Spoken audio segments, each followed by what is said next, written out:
Whoa. Whoa, man. Whoa. That's a double rainbow.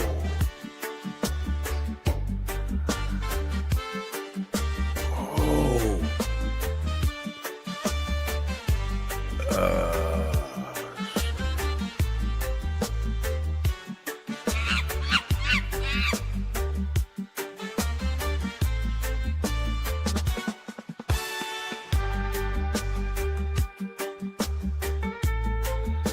Let me see what's going on here. Something's fucked up with this camera. Not really sure what it could be.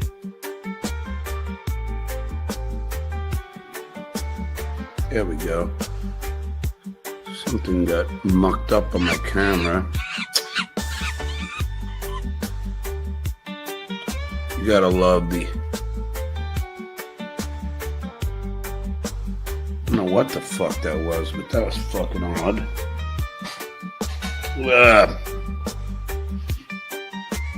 Alright, let me see if this is working. Check, check, check, check. That's working. Let me get this working. That's working. Wow, that was bizarre. What the fuck's wrong with my fucking camera? Jesus. It's fucking weird. It's like that. I almost think I should clean it up a bit. This camera fucking fuck. Let's do it like this. Clean it all off there. And a little dry clean. There we go. Oh, fuck. That's the most I cleaned all week. Hey, how are you, everybody? Well, that was weird. Oh, wait. Let me put a bunch of L's in the chat so I can go along with the children. L.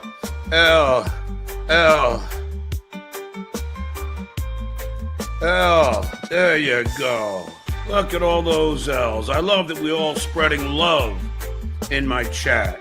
All you need is love. I hate this introducing the new notes tab that StreamYard did to me today. I don't need this fucking thing here. I don't know how to get it. I don't know how to get it off, Edith.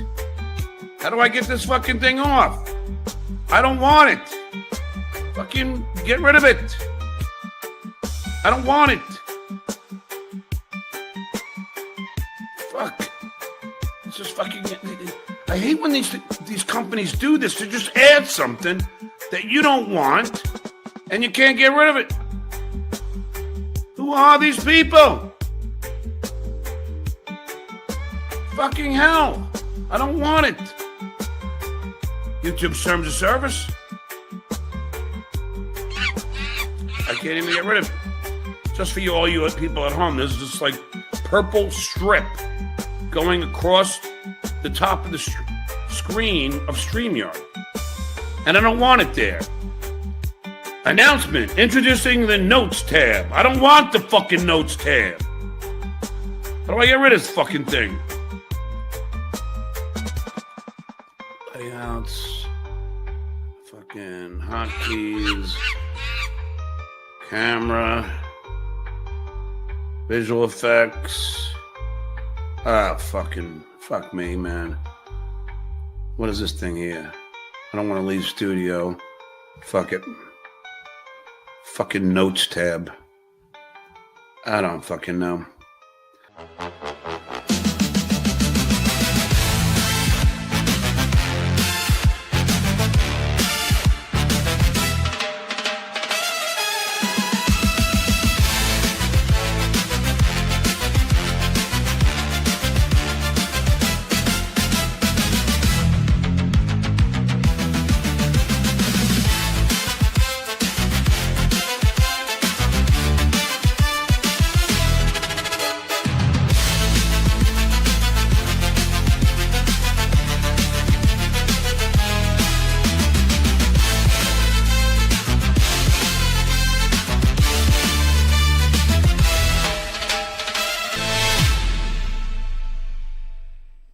Welcome to Dabbleverse Live. I'm Carl. Blind Mike is on assignment. Filling in for him is Adam Busch. Today, Karmic doesn't have a friend in the world.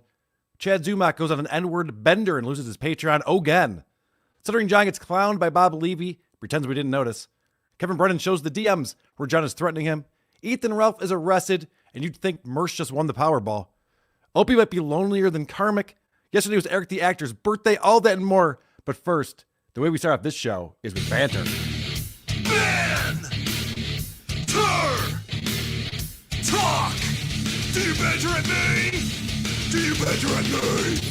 Adam Busch, thank you very much for joining us this week on Dabbleverse Live. It has been such an exciting week, and I've had a lot of fun. It's a crazy week in the Dabbleverse, but we start off this show with a little bit of banter, a little lighthearted banter, a little back and forth between the hosts to establish the rapport before we get into the hard-hitting news of the day. And I wanted to talk to you, Adam. I'm wearing my Chrissy Mayer's Content Hotel shirt today because I was thinking about it. This was in the drawer. I popped it on, and I was thinking about Chrissy Mayer's Content Hotel. I think at the time, you and I both attended this. You did. I think at the time, we were like, this was a mistake. Mm-hmm. But looking back, are you glad that you attended Chrissy Mayer's Content Hotel? I was glad before, I was glad during, I was not glad after, and now I'm glad again. Okay. I think I kind of went through this similar thing, although before not so much. But yeah, while we were there, it was definitely an event that was, there was a lot to talk about. There was a lot of potential, sure. and it was proven true because so many of the characters that we didn't know attended there and are now who we're covering today. Yes. So the potential was there. It just wasn't quite activated. Yes, including Scarlett Hampton, who was there with us, and we got to meet her at Content Hotel, and boy, has she become a fixture in the Dabbleverse, especially this week. And we'll get into that. A whole love triangle with Mersh and Ethan Ralph. That's a fascinating story, what went down in the last, not even 24 hours, 18 hours, 12 hours. A whole redemption has already happened. The story is still developing. This afternoon, it is still developing, and it is wild. The other thing that's been wild this week, and that I think no one's even talking about anymore, is this falling out between Keanu and Stuttering John Melendez. That was a big deal early in the week. John was losing his mind. He did a 6.5 hour stream just to scream about how Keanu's a awful internet slut. And now so much has happened since then. It's just like, all right, well, whatever. We've all moved on from that. It is crazy how fast things are moving.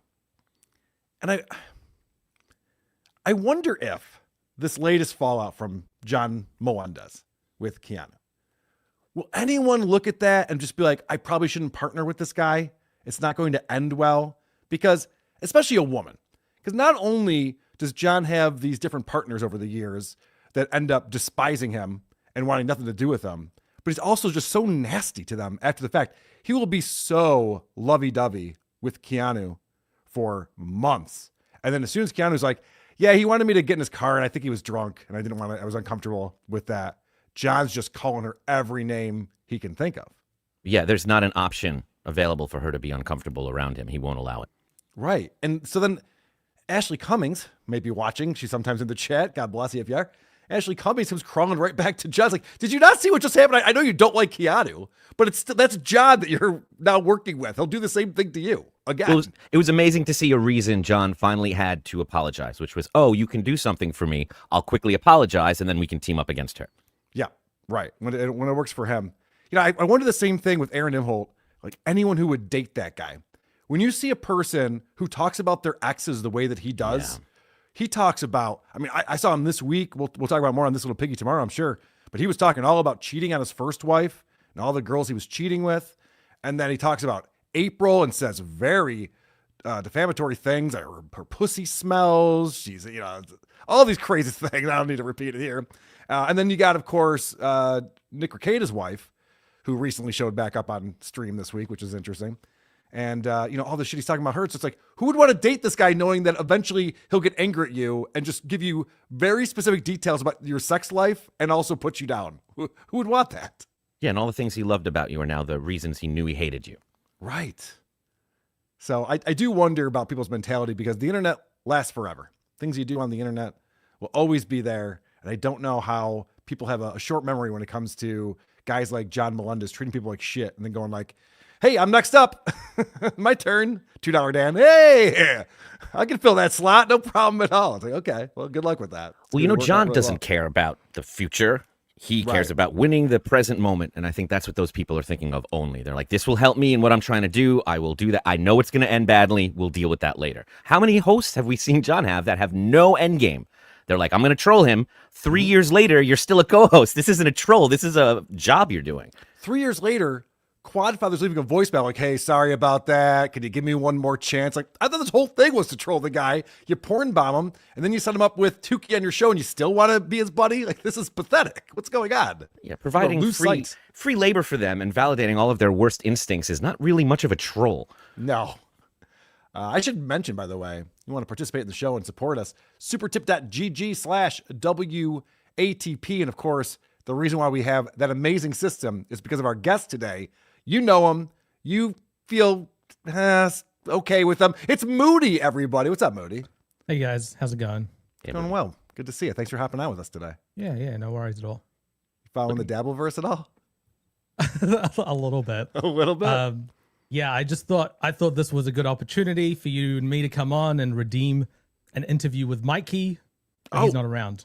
Shit, that would have been great. Do you remember 8 months ago when you were playing basketball? How many points and how many assists did the guy have, the taller guy? Right. White guy. See if we can figure that out. All right. I want to start off with a Doom clip. Now, I believe Doom is got a strike on YouTube. Is that true? Pest told me that in my chat yesterday. Yes, Doom is out of commission for about a week. Does anyone know who struck him or what he was struck over? I'm not sure. That sucks. We know it's not John because he said he wouldn't do that. And No, John loves Doom. Mm-hmm. John is Team Doom because Doom was calling out Keanu on X. And of course, Doom is still active on X. He posted this Karmic clip today. This is where I want to start things off. Adam, you're pretty familiar with Karmic. I know Moody, you are as well. Mm-hmm. I don't follow him as closely, but when I do follow him, it's because he's crying and woe is me Karmic, which is my favorite version of him. Uh-huh. Have a wank. That always cheers me up. Hey, when I'm down in dumps, there's nobody to fucking help me. Nobody. Not a single fucking soul. So, don't fucking matter. It don't fucking matter. I just do wrong. No, just by the act of breathing, I'm doing wrong. Okay. That's someone who's been nagged by their girlfriend to their wit's end right there. I can't do anything right. Oh, I'm sorry. Was I inhaling too loudly for you? Fuck. He goes through the 5 stages of grief like it's a Ferris wheel. Like Yeah. it's over and over again, the same 5. It's We'll be back it's here. amazing. It is amazing to me what he's saying about Gilly without saying it directly about Gilly. Like, she seems like the worst girlfriend of all time. Mm-hmm. also, when he needed help, everyone we know came to help him. And he Yeah. alienated every single one of them individually.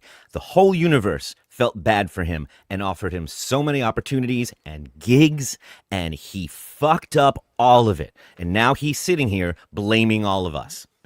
I've barely talked about Karmic.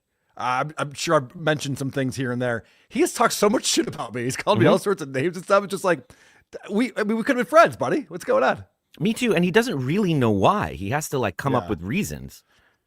He has done this to himself. Like it's a cage he's built for himself. I was thinking about it. It's like it's a zoo animal building its own enclosure. And then complaining about it. And then they're like, hey, I want to get out over there. Like, no, Why are you looking at me? Yeah, From behind the bars. But he's created this life for himself. He chose Gilly. Everyone warned him about it. He decided against Gilly. And then he went right what back were to his her. options, Moody? Gilly or jerking off, right? Well, he had Scarlett Hampton for a little bit. Oh, but that would have been the right move. Hackmania, baby. Let's get Karmic and Scarlett there. He would have gotten something from it. He gets nothing from his relationship with They were- Gilly. Right. There was some level of wholesomeness to it. There was with chemistry. seeing them interact with each other way more than I'd ever seen her with Matt Mead or with Ethan Ralph or anyone else she's been talking to. Yeah, because they're both children. They're both talking to each other Yes. like they're in middle school. One of the But they funniest did- interactions ever on the Dabbleverse was when he like took a big bong hit or something. He took a big hit of some cigarette and couldn't stop coughing and was Yeah. trying to hide it while flirting with her. oh, I know. It was the funniest fucking thing. I wanted this to go on. I wanted this to be a series. But of course, because it would have been right for him and the audience, he fucks it up, blows it up, and then blames her. And he does keep up with her non sequiturs. They feel natural in a conversation with him because he's true. so quick to jump from topic to topic. It suited him to an extent. I don't want to say that they would have made the distance, but I think it would have been a healthier relationship, if you even want to believe that, versus the one that he has with Gilly, which is absolutely a negative for him in every that aspect. is saying something.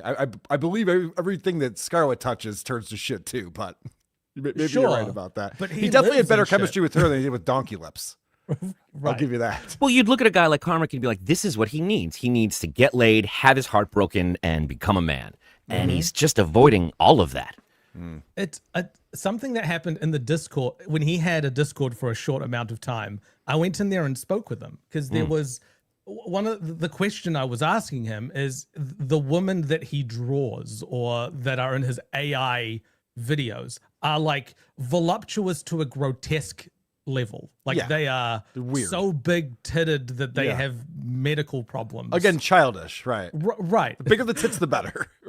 But the woman he seems to pine after in real life are antithetical to that.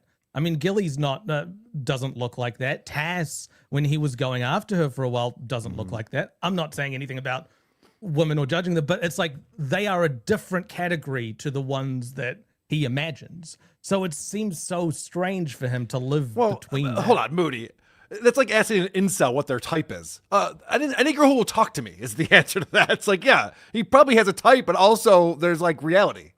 Well, the reality is it's very different than that, is he doesn't like women. He doesn't. Yeah. Every time he talks about them, it's so uncomfortable and weird, and he doesn't know what he's supposed to like, so he thinks big tits are like a thing. Oh, the biggest tits in the world. That's because I'm manly. Gay guys love boobs. Everyone loves boobs. Gay guys Right. love boobs. He's been stuck in this little house in the middle of nowhere for 40 years. When he first stepped into it, he's like, I'm straight. And then he spent 40 years ruminating on what that means. And it's gotten more and more cartoonish over time until what is straight? Oh, it means boobs. And Right. That's what he likes. Yep. Well, it's insecurity because he doesn't know what it is, so he's not just a man, he's the king in the valley of men, which is another homoerotic fantasy. True. He has a lot of men in this valley. And also the music that he pretends to create, that AI creates for him, is very feminine, in my opinion. And I know that because Rocco loves it. The act of fucking living I'm doing wrong. I can't wink on YouTube for obvious reasons. So I'm going to calm it down. You guys can speculate amongst yourself whether or not I'm drinking. You guys can speculate. But I'm going to slow it down because I want to. I want to relax. I want to be happy. Aw. I want to be happy. Okay. I didn't catch this until just now. I cranked up the audio. Was that Gilly in the background going, bro? Did you I hear heard- that? Someone said something. Okay. This is what Doom said. You can hear Gilly saying bro in the background. Listen closely here. Happy. I want to be happy. Oh, I think he got the, Yeah. you're done. Wrap it up. Cut it off. Yeah, she's watching her in the room going, no more. This is over. Holy shit. Is that what just happened? Yes. I thought he was alone in there, that she had traveled away and was nowhere near him the way he was talking about loneliness. Right. That's what I thought too. So the fact that she's in the other room and he's going, I'm so lonely and no one cares about me and I don't have a friend in the world. Like, oh shit. She's not his friend, and she doesn't help him not feel lonely. I think he was talking about the audience, and I think he was talking about the fact that he's gone from 1,000 to like 50, 60 viewers, and all of the shit. And they used to think he's cool. Now his chat is just shitting on him. So he doesn't have a friend in the world. Because Karmic's a bit of an NPC. Like, he's not in charge of his own life. Other people make decisions and he sort of goes along with it. So what is Gilly, what does she want out of this? It's a great question. Where is she going? What's the end game? Because at first it was just to get on Kevin Brennan's Yeah. radar and go on MLC and talk Well, about going down on each other. At first, it was to take away one of Pat Dixon's biggest donors. Oh, good point. I that forget what he about was? the revenge factor Yeah. in all of this. He was one of Pat Dixon's biggest donors. Correct. yeah. Wow. He's a huge Yeah. fan. He was in the chat all the time. Everyone knew him in the chat before he ever started turning on the webcam. All right. Well, speaking of people who are lonely and have no friends, Chad Zumock had a bad week this week. So Chad comes on the stream on MLC, gets the link, and Gino's on there. And I'm not going to play it. I played it on, what were we doing the other day? Dabble Point. And I guess someone else got a strike on their channel for playing this. I don't know if it was Stalin 19 or someone. And so I'm not going to play it. But what happened was Chad comes on and he's drunk and he spurgs out and just starts yelling the N-word and F slurs at Gino over and over again. And, you know, Kevin would put him out of the room and then bring him back in. He just keep yelling it over and over. And so the next day he comes on and he has a response for why he had this behavior. Because, you know, Chad can't wait to get other people in trouble for their actions online. He obviously roots it on all the time. And I hate when people do this kind of shit, like tattletaling. I hate it. But of course, as soon as Chad does that, people are tagging Nick Swartzen and Godfrey, and they're sending it along to all of Chad's friends, but not just friends, like the people who book Chad to do the gigs where Chad actually makes the money. So I thought for sure Chad would come on the next day and just be like, guys, that was fucked up. I should not have done that. That's not me. I won't do it again. And he did to some degree, but he also kind of was just leaning into it a little bit. My neighbors yesterday. Oh, hold on a second. I got to turn this volume way down from that Doom clip. All right. Okay. Everyone relax. Everything's going to be fine. The building over, they had like a block party. It was pretty sweet. Everybody in the neighborhood was over there, and I was taking out the trash, and they're like, hey, come on over, hang out. I'm like, all right, let's do it. Hey. First off, that's kind of funny right there. Everyone got an invite in the neighborhood, except for Chad just happened to be, and you know he was just like, oh, what's going on over there? I'll pretend I'm taking the trash out. Doop-a-doop-a-doo. He's probably making some noise. Taking out the trash. Look at me. Oh, hey, guys, I didn't see you there. Can I come over? He used this excuse recently, a block party. This Yeah. came up, a neighborhood party that he had to be at. That was the reason he was gone and drunk for 6 hours. How many fucking neighborhood barbecues does he not get invited to in his neighborhood? Well, you live in a warm climate. I'm sure there's block parties every other weekend, right? Where you live? No. Oh. No, there's not. I don't know what this... I think it's all bullshit. Hey, so Mark Norman came over. He's like, hey, I'm comedy. And I started drinking some drinks during the afternoon. I kind of fell off the wagon. It's a struggle. It's a struggle. I have issues with Wait, is he playing the victim right now? What's going on? drinking. Some of the, I'm just being honest. A lot of my problems in my real life have all been traced to drinking. Okay.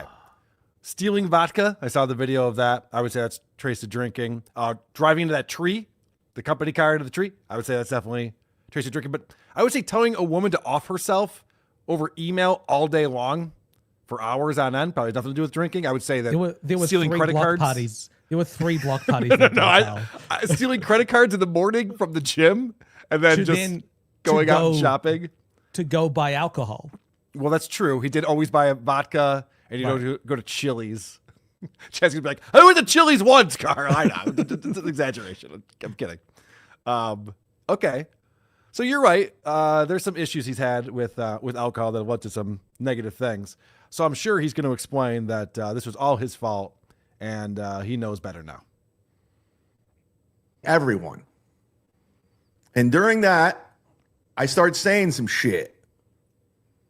I was using words. Oh, by the way, so he brings up the fact that Gino's on there and Gino's starting a fight with everyone. That's what I cut off. What was the context though? What was happening? So what happened is he gets back from the block party, he passes out, comes to, There's an email. There's a link to MLC in his email. Like, oh, okay, he hops on. Right. But what was And then he's happening like- on the show then? This he just saw Gino and launched And they it just just went- immediately. He really just did Correct. that. There was There's no been beef brewing between them. okay. And is Gino black? No, kind but- of. Okay. They were roommates. Gino does live in Harlem, and he's probably. Oh, they were roommates. Then he can use the N word. What does that mean? If you asked anyone, one of these two men is going to break out into N and F slurs at the other person Yeah. and not let the other person talk, you wouldn't guess that it would be Chad. See, that's interesting you say that. I know Gino has that reputation, Yes. but I don't see Gino like. He's a lunatic. Don't get me wrong, but he's Right. not like an angry lunatic. Oh. He doesn't. I mean, he does. He is. He has How? been angry What from did- time to time, but he has a little bit more fun with things than a guy like Chad. No, absolutely not. You remember when we invited him on this little piggy with Blind Mike and Adam, and Yeah. he didn't let anyone talk. He was just yelling the whole That's time. true. Yeah, he was angry that day. That's You're all he right. does. What Chad did was he out Gino'd Gino. Well, that's what He Chad's was- claiming he did. Yeah. He was yelling all those words at Gino, not letting Gino talk, and he did it. He did it all right. Like, as long as you keep the thing that you're yelling between 4 to 7 words and just repeat it over and over again, not let the other person talk, then you're gonna not let them talk. It's That's how you gonna win. happen. It's just weird that he chose the 2 slurs that could be used against the only 2 people that give Chad work at the moment, Nick Swartzen and Yeah, Godfrey. good point. He could have Good chosen point. better slurs. Yeah. I start saying some shit. I was using words, his words, the words he uses on stage. The one him and Kumia screams out when they were at the Funny Stop and other venues. I took Gino's word and I just fired it back at him. That's all I was doing. Right. The N word is I took his Gino's word and I shot it back at him. See, this is interesting because with this explanation, it's like Chad did nothing wrong. I mean, Gino's the one who did everything wrong. Gino's Right. done this exact same thing. It's almost like guys like Chad will never learn from their mistakes or something because they just figure out a way Look, to it's- justify it. It's the post-Obama world. They've given that word over to Gino. They're like, we have no use for it anymore. Gino, why don't you You seem to hold on like it. Here, this? you take it home. As long as you care for it.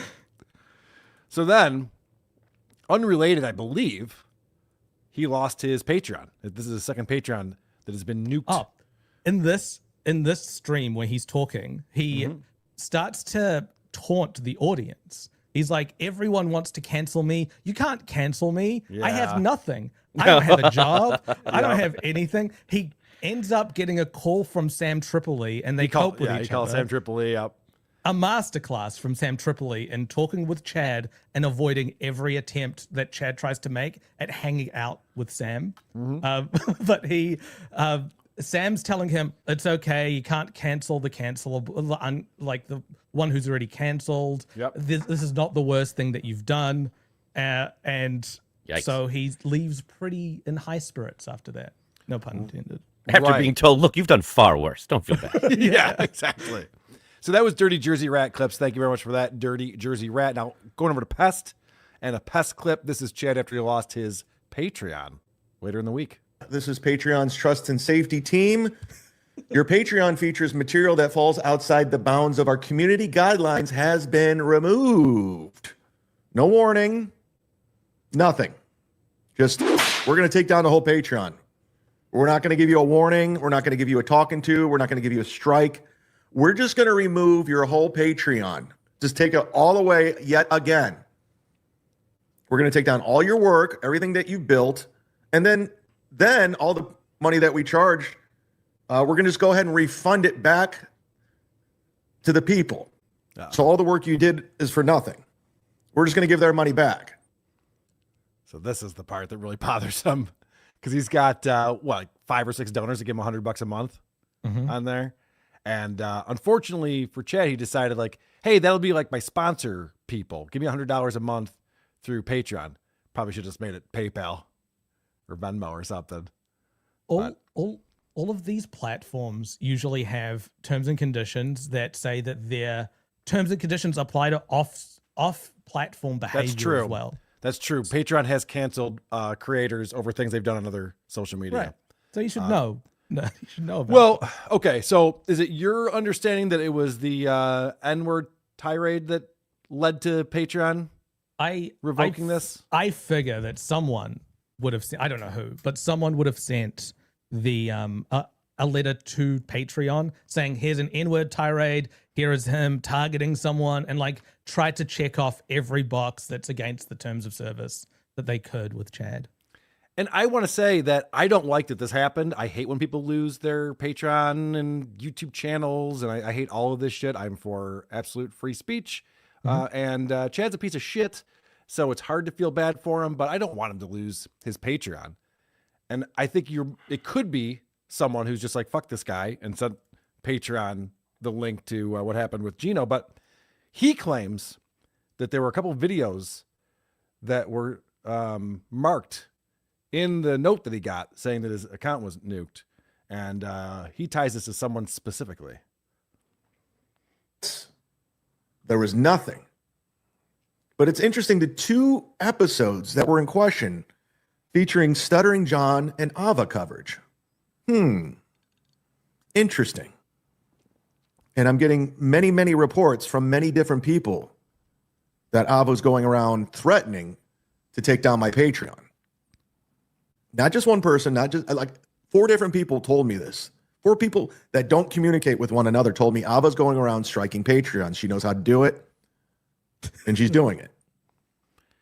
Now, what's interesting about this is that Ava spent a lot of time on John's show this week talking about not striking, lecturing John kind of about let's not be the villains here. We don't want to be striking channels. It's going to get people against you when you do that. And I was praising Ava for saying that. Why are we striking people? Not cool. And I appreciate Ava telling John and actually convincing him, or for whatever reason, John's like, fine, I'll stop striking Shuli and these other channels, which is great. But is there a chance that Ava did that because all of a sudden people are starting to realize like, oh, Ava's doing the dirty work on behalf of John. And so Ava's trying to get out in front of it and be like, I am against all of this striking. What do you think, Adam? I'm curious whether it's possible for him to get his Patreon removed because of something he said on another channel that's not on his Patreon. It has. Is that a happened thing? before. Really? Yeah, it is. Yeah. Off-platform behavior is dictated by them. So if you do something somewhere else, they can. That's keep you. very interesting. I had to start up my Supercast. This is years ago because I forget which creator it was, but there was a right-wing creator who was kicked off of Patreon for something that they did on Twitter or something like that. And a lot of people in my audience turned on Patreon. Like, I'm never getting Patreon $1. I'm like, okay, well, we're on Supercast. You can get the bonus shows over there. And I think Patreon, like all the platforms, have cooled off to some degree. But I know I had an issue with my Discord server because there were words being used in Discord that Stuttering John alerted Patreon to try to get me shut down. That's right. And they were like, oh, yeah, we can't have this. So I had to disconnect the 2 things. And that was a whole thing as well. Now, they picked 2 specific videos on his Patreon that they say cross the lines. I'm wondering if there's any doxing or if there's any threats in there that were enough. Oh, very possible. I mean, Chad doxes and threatens people all the time. So He turned up to Mersh's house and said he would create a Right. line of people around that. The cops showed up. Like, we are the world? Or like, not quite. Oh. They weren't all holding hands. okay. But it wouldn't surprise me if it came from John. It's not the first time that John and Chad have gone into it where they canceled each other's gigs a few months ago. You know, I don't buy that because Chad claims that the police called the club and so he wasn't allowed to perform stand-up. Like that, police don't do that. Police don't stop you from working. That doesn't even make any sense at all. But it could have been the police were called and the club was alerted to some other behavior. Like it just got too messy for a club to deal with for a guy who's just going to come on for 15 minutes. You know, Maybe, but when Chad says it, I don't believe it. Yeah. So I don't think it had anything to do with Stuttering John and going to his house and putting that note. That was pretty funny on Anyway, John's front door.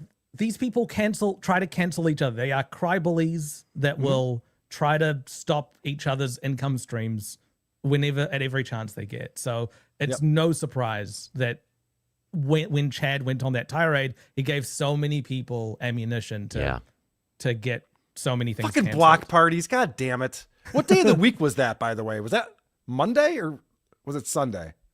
Maybe it was Sunday. He can't help it if he's popular. One of the funny things is on the day of the tirade when that was going viral, because there's over 250,000 impressions on that video on Twitter. He was being described as Nick Swartzen's opener. So like it had all the makings of potentially growing out of the Dabbleverse and going to like a TMZ or something like that. Right. That morning, he said that he was deleting the Twitter app off his phone and he was going to take a break. And all throughout that day, the next day, he was untagging himself. Oh my gosh. That's right. I forgot about that. He's like, I'm not even looking at Twitter anymore, guys. I canceled that app, or I deleted the app off my phone. Also, way to show you have zero willpower. Where he's like, I had to delete the app.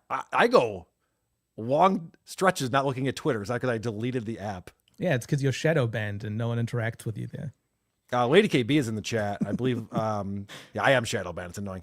I believe that Chad tried to get Lady KB fired from her job, if I'm not mistaken. That was just one of the people that Chad put his sights on to try to take out. So, Also, we don't KB feel terrible for him, but she came in so late in the game. You know what Chad does, and you got close to him. Like what? It's like Karmic. The second time he went to Gilly, it's like, is there anyone to blame but Karmic himself? Oh yeah, all of us. right. Yay, super chats. Supertip.gg/WATP to support this program.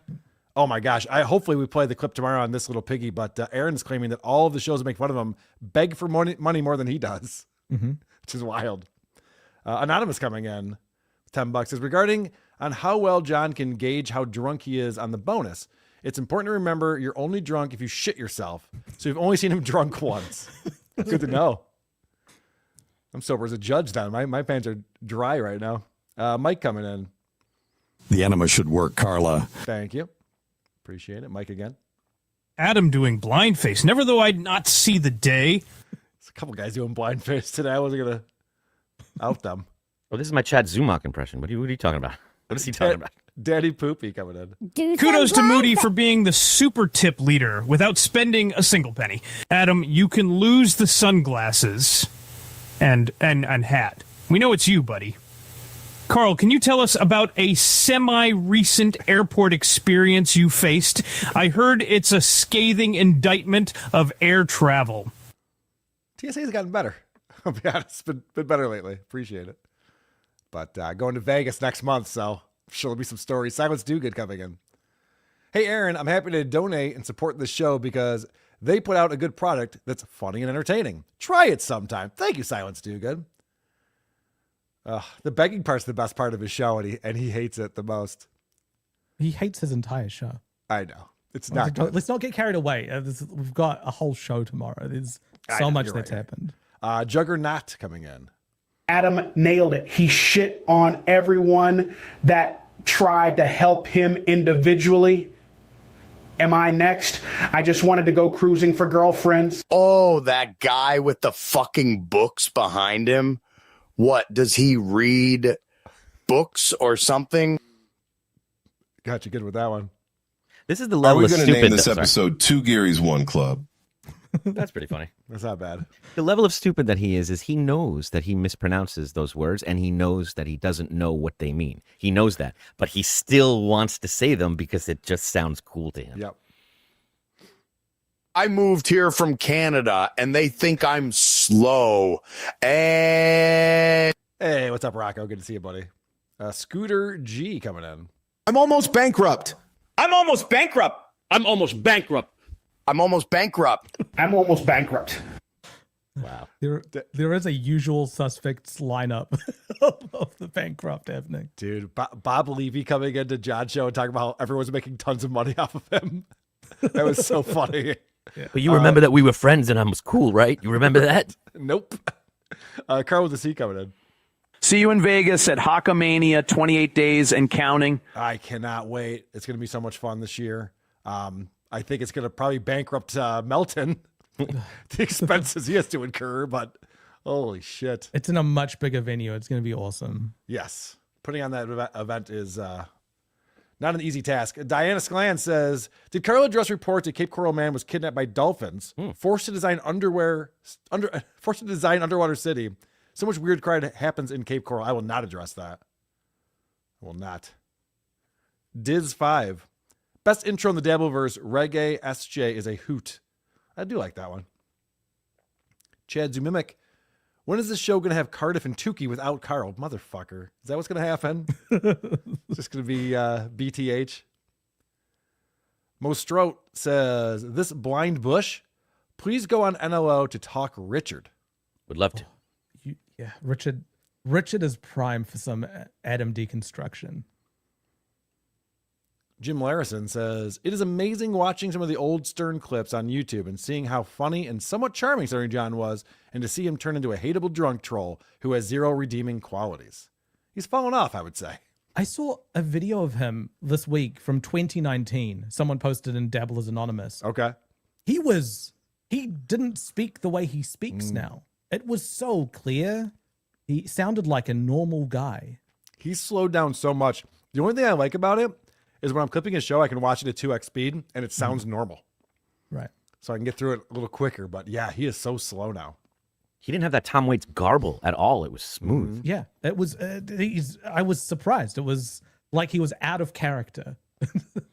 Dame Taft, play Guess the Sound. We want to wager. Yeah, we should get Guess the Sound back on here. I agree. That's a good game. I miss old Howard Stern.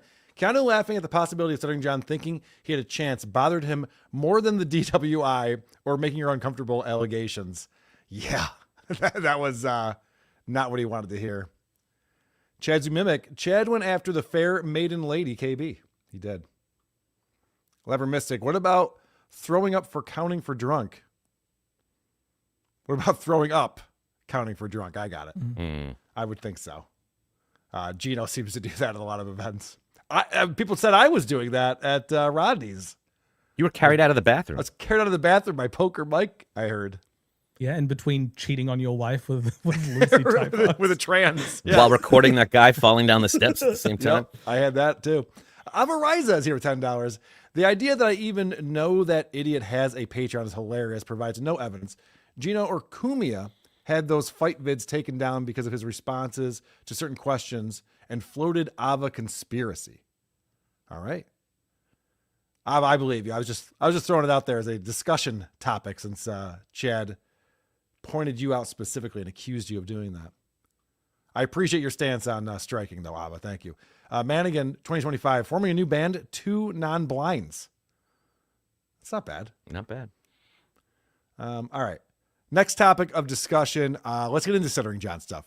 So I want to show this. I did play clips on WTP yesterday of John with Bob Levy. And like you were talking about, Adam, it's very funny where John's just like, but Bob, we were such good friends. I slept at your house. Bob's like, I don't remember any of that. I don't know what you're talking about. Don't you remember in Cleveland when you ate the blue cheese out of the girl's ass? It's just like, yeah, I do that in every city, John. I don't remember this at all. I remember eating blue cheese. I remember Moody was there. I remember Moody. Yep. I remember when Artie Lang was there. We did a shot at the bar. That was really funny. So let me just show you how this interview ended, because John changes his tune the very next day to make it look like this didn't happen. By the way, this is Ava. She loves you. Thank you. As you know, it's not normal that a man can have 2 women in her life, but I do know. And I was saying that. Look at Bob killing it today. I know how women are around me. You know what I mean? And I don't blame you, honey. Ava, I don't blame you. Ava, get it right. Yeah. All right. All right, Bob, you let me know when I'll come on your show. I appreciate you coming on mine. Okay. You guys have a good night. And do you have my cell number? I don't know. Let's not get that close yet. Hold on. Wait. It's too early. It's too early for this, you know? John is having a blast. He has a friend. He's excited. They're having a fun conversation. Very good, Bob. Bob, you have done a great job, and thanks for coming on. Thank you. I am God. Thank you all. We'll see you soon. I'll see you, man. Well, you know what? That did not go the way I thought it was going to go. I thought that was going to be a big fight. And you know what? It's, I don't know. It's hard for me to hate somebody who, God damn it. I so wanted to rip him an asshole. And then Rip him an asshole. I don't know. I mean, just forgive and forget. Hello. So that's Stalin 19 putting that together for us. The reason why I played that is because people told John, I think Bob Levy was trolling you, John. And so the next day, he comes on and explains that, yeah, he knew that. So I will address the one thing. I mean, for anybody who doesn't think or who thinks I didn't know that Bob or Levy was trolling me, I knew, which is why I kept playing the laugh tracks after every, hack joke that he did. Now, though. Why was he cracking up laughing while playing the laugh tracks? I think he was showing off that he knew how to press a button. But he also kept saying, "You're killing it tonight. You're killing it. They love you." Yeah. And that being said, it was kind of fun to try and clear the air, start anew. But with all the horse crap, like Shitway's making more money than ever, and and Pinky's making more money than ever. It was just a ball wash to them, and we all know that's not true. And Bob claiming he's rich. Come on, Bob. If you were so rich, as I pointed out, why did you go to Turkey for teeth? Okay. So John's completely gaslighting everyone. He's just like, nope, I knew he was lying, and I didn't get riled up when he was talking about how much money Shuley was making and Kevin Brennan. That didn't bother me at all. It's hilarious. Why is that a slight against John for him to say that other people are doing well and that he himself, Bob, is doing well? Why is that a dig against him that other people exist? Hasn't he admitted that that's what he believes by filing his lawsuit? Yes.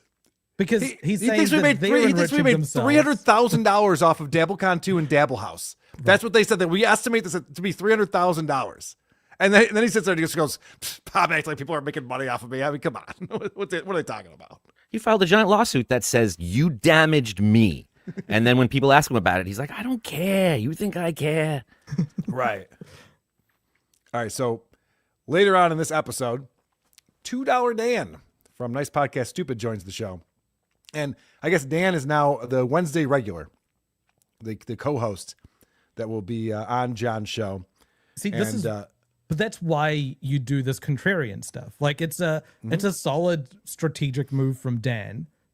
You can just have very disingenuous positions all the time and counter against the popular or the reasonable opinion, just to be the only one standing on that side. And so when they require someone from that side, there's no one around except for Dan, and so they bring him on.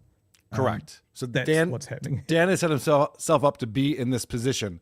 Now, I'm not envious of this, though. I don't know who would sign up for this role. Here's an example of what he has to do on the show now. One thing I love, and the timing couldn't be any better. Dude, you are on the heater of all heaters right now. You just keep winning. You can't stop winning right now. I know.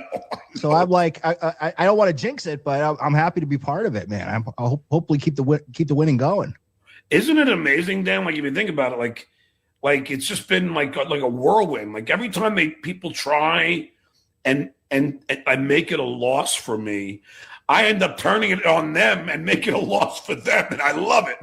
The harder they come at you, John, the more it flies back in their face. It really just bounces off, and you're like Teflon. You are the Teflon Don of the Dabbleverse. Teflon John. Teflon John. There you go. Exactly. So imagine you go on a show. You're like, okay, I'm going to be the co-host on Wednesdays. And your job is to ball wash the host at all times. Agree with everything they say and just also tell them how amazing they are. And if you do anything other than that, you can do a fight like you did with Ava on Monday's show. This is a weird thing to sign up for, isn't You're it? describing MLC right now. Right. Yeah. And let me ask you, does Oz have any credibility? Right. or Johnny Crutches? Like, these guys have zero credibility when they just go on and just agree with, oh, yeah. People act like this show is like, oh, you have to agree with Carl. No, Moody has pushed back on me. Adam does a little too much. We'll have a conversation about that off air. But it's so ridiculous the way that Dan comes on, loses all credibility, just going, John, you're killing it. Everyone thinks you're amazing. It's. I think you're reading it too literally. This is an investment from Dan. He just needs to invest a few weeks, a few months to get closer to John until the inevitable falling out, and then he's got all this dirt, all these messages that he saved. Then he can push himself into some level of notoriety by releasing. That's possible. He might get better booking than BYB. That's the Husey. That's the pipeline. Like that's the reason these people go on John's show, and we've seen a rotating carousel of people. Well, you're right about that, and he gives it away here. This is my last clip for John. We'll move on, but this is amazing because he's talking about Keanu, and he literally explains his motivation to John, and John's too stupid to pick up on it. And it was funny. Somebody on Reddit, I think today, was saying, "Oh, Keanu's back to her old ways." 35 viewers. Nobody cares about her anymore. 24. 24. But they cared about her when she was, attached to you. But now they don't care about her anymore. So, maybe you should have stuck around a little longer, Keanu, and maybe been a little more appreciative of the opportunity that you gave her. So, Moody, to your point, Dan's obviously seeing the same thing. Just like, well, people were paying attention to Keanu because she was on with John all the time. I want people to pay attention to me. I'll go on with John all the time. The problem is it falls off fast. So even Keanu talking shit about John this week, already people are just like, all right, moving on to the next thing. Because what these drama things do, or like when something happens, an event happens, you're going to get an influx of people that come to your show and will check it out just for the drama. You need other things and you need to make other reasons for them to stick around. Otherwise, they're all going to leave straight away. How many times has Keanu had a falling out with someone, released their text messages, and gotten 80 to 200 people watching her, and then that collapses down to 20 to 30, and she's like, I need to rustle up some more drama so I can get people. It's not a long-term strategy. It's a strategy to get people in the door, but you need to give them a reason to stay, and she's just so vapid and doesn't give any reason for people to stick around. Adam, thoughts on that? Yeah, they don't think about that. If they were thinking about their show, they'd be busy doing it instead of doing this stuff. Right. This stunt that $2 Dan is doing, I'm sure he has a goal in mind and an end game, like you said, and he's going to get close to John and get all this dirt and information and then try to springboard. But yeah, at the end of the day, what are people going to go to? Nice Podcast Stupid? Is that show going to get better or interesting? What does the funnel look like? Like, what is people are going to... They're going to watch you with John. Then you're going to have a falling out with John. They'll come and watch your show. You talk about what happened with John. And then do you just go back to doing the same show you did? And it's welcome to Hollywood. They give you the keys and you can take what you want from our shops and boutiques. It's just so funny. He said it right there. He's just like, yeah, Keanu was getting all this attention and now she left the show and now no one's watching. It's like, well, Dan, welcome to your future. We'll see you there in a little bit, buddy. The visual is really amazing there. He couldn't be lower in the frame. And John couldn't be higher. And you look to get the neon stupid above him. Hilarious. It's such a good. I figured John was just like, can you get a little lower? Lower. Yeah. Even lower. So the other thing that John was complaining about on his show that we were covering on WTP was Kevin Brennan. He put out a post on X saying, hey, it's John's mom's 89th birthday coming up. Why don't you get her a gift and send it to her house? The address is here at this Reddit link. And John was very upset about that. So he went on and he had a falling out with one of his friends over it. It was a whole thing. So then Kevin goes on his show and releases DMs he got from John. And this is actually very interesting. Pest pulled this clip together for us because let's see how John deals with things behind the scenes. Threatening me.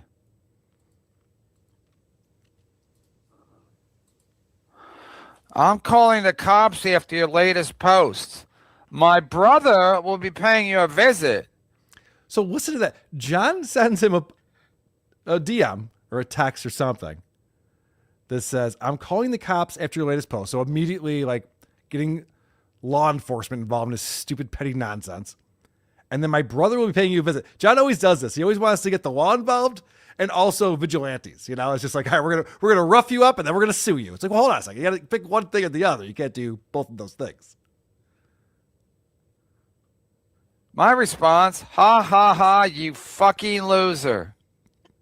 Okay, that was ha ha ha, you fucking loser. a good response. No, I'm so mad. It's every so often there's like a glimmer of the old Kevin Brennan back. And Yes. then it's just gone for a while. Yeah, no, that's very funny, and he picks up on something here. John gets so emotional. Yes, John gets too emotional. John gets up in his feelings a little bit too much with this stuff, where he's just like punching at the air, like, I'll sue you, my brother will beat you up. Then I'm gonna burn you. Then you're gonna drown, and then I'm gonna shoot you. And then I'm gonna stab you. It's like, all right. One more clip from Kevin Brennan, because he does bring up kind of a good point here, and I don't agree with doxing people and fucking with people's families, but he does bring up a good point. So I just thought, hey, John's always bragging about his birthday's on Thursday. He keeps telling us. Why would he tell us that? Why would he tell us that, Jerry? Why would he tell us that? Unless he wants it to be part of the Dabbleverse. So let's make it happen, everybody. Send her something nice. See, this is the mistake that John makes. I pointed this out many times. He wants to have it both ways. He wants to be able to talk about his kids and what they're doing and make that part of his resume and all the things he brags about. And he wants to be able to talk about his mom and how great she is and her birthday coming up and all this stuff. And then people go, oh, I'm going to talk about that because John's talking about it. You can't talk about that. Like, you brought it up, idiot. I don't know anything about your mom's 89th birthday. You're the one who fucking brought it up. And then when you go and strike a channel and take away someone's money from them, they're going to weaponize that against you. Like, John's getting everything he deserves in this because he's using nefarious acts to take money out of Kevin's pocket. You feel bad about people that release text. Like, you don't like that. That's a stand that you have. Right. I do too, but it's hard to feel bad because he released all of my texts. So John doesn't understand when people say, try and be the better person, try and do it first. It creates goodwill. It will help you not have everyone be against you. We have 1,500 people watching us live. Thank you very much for being here. We're going to get to the Ethan Ralph arrest and the Mersh victory lap and everything that's gone down since then. But first, yay, super chats. Supertip.gg/WATP if you want to participate in the show like Scooter G. I own a beater car. I own a beater car. I own a beater car. I own a beater car. I ride a bicycle. It's pretty good. Pretty good. Elaborate Mystic coming in. So, whose show is neutral ground enough that John and you guys could come on at same time? It's what BYB tried, but Tookie came on too hot. MLC? Doesn't seem likely now. Blind Mike? Pass P? Dixon's show? Uzi. Uzi. It's like, it's the only one It where is the everyone is on equal footing, I think. Right. Look at Mike Boudet coming in from the Sword and Scale. Why does literally everyone hate you, Carl? Fair question. Why does literally everyone hate you? Good to see you, Mike. See it. Is he coming to Hackmania? He is, right? Yeah, it's like a lightning rod. It's actually, you want a Carl on the show because it distracts from the flaws of the other people on there. Good point. If everyone just hates the same guy. BS3. When did Moody lose his eyesight? It's just summer here. It's very bright, so I need to be UV smart. JMO Inc. When you said Danny Brand deserved it, what'd you mean? I think I explained that on WATP as well as on Aussie Guys show. She was looking for that reaction and she got it. John Todd 8622, $5. Stuttering John is to comedy what Mariah Carey is to comedy. He may not be LOL funny, but it's better than anything SJ has written. Skull. This may not be LOL funny.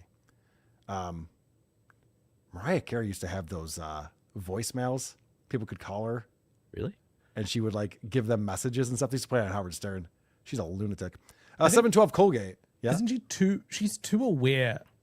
Like, Stuttering John has a lack of awareness about the world that normal people don't have. And that's where that meets the road. Like Tommy Wiseau-esque, like detachment from things that makes him fascinating to watch. I agree. Yeah. 712 Colgate. Adam got a visit from Dr. Roberts, who's Timu Blind Mike. Who's Dr. Roberts? I don't know. Pest Out West. I demand that Pat Oates be on the show more, or I will strike your channel. You know, I would love to have Pat Oates on the show more. It's very difficult to schedule with him. He's not an easy guy to book a time with. Superman says, Ava is an Iranian sleeper cell. Adam is the man at dismantling, stuttering jaundice. Great job, Lady K. And producer Chris is a funny dude. Respect, fellas. Thank you, Superman. Much appreciated. Levermist, accuse your Echo Pineapple for next confrontation. Echo does a good job. He does. We were admiring Echo's work when he had Skinny Chad Zumock on his show. Skinny Chad on the show. That was pretty fascinating, actually. All right. Ethan Ralph was arrested either last night or early this morning, something like that, for disorderly conduct and indecent exposure, according to the sheriffs that Mersh called into. And he claims that that's not the case. I guess we'll find out more. You might know more about this, Moody, already. But why don't we walk through the chain of events? So Ethan Ralph has been talking to Scarlett Hampton. And Mersh and his girlfriend, Ice Dancer, have also been talking to Scarlett Hampton. Yes. And they hate each other, Ralph and Mersh. Right. Well, also Mersh kind of hates Scarlett because at the start of the year, Scarlett came on the Nobody Likes Onions show with me and Patrick. Yeah. And we interviewed her. And Mersh and Ice Dancer had been putting in work behind the scenes to get Scarlett out and maybe make content out of her. It's very unclear. But he was very annoyed that his right to first access to Scarlett was taken away from him. We didn't know he was. Yeah, talking. he was more upset with you guys than he was with Scarlett, I think. But right, but that's when he sort of turned on Scarlett. He said, "We're done with her," and she turned on him. And obviously, him and Ethan Ralph have a falling out. They don't really like each other very much, and so that left room for Ethan Ralph to swoop in. Right. So Ethan Ralph's messaging with Scarlett behind the scenes, and they decide they're going to get together in Chicago. Ethan Ralph lives in Mexico, flies to Chicago to meet up with Scarlett, and they document much of their week. They're hanging out. We played it on PDP. It appeared that Ralph was getting a BJ from Scarlett while he was streaming, and it seems like a lot of this was to stick it to Mersh. Am I wrong about that? Okay. It makes sense. Like Mersh would have been mentioned a lot. It's reminiscent of the Karmic and Felicia thing, where the relationship is born out of a hatred for a person. That's what brings seems that way, together. Right? Yeah, yeah. Did seem that way to me. So they did a bunch of videos. There's one where she was zooted. Like she was. I have that coming up. Okay, great. I'm not going to play them all. There's a lot of stuff to get to, obviously, but I just wanted to encapsulate like what the relationship was.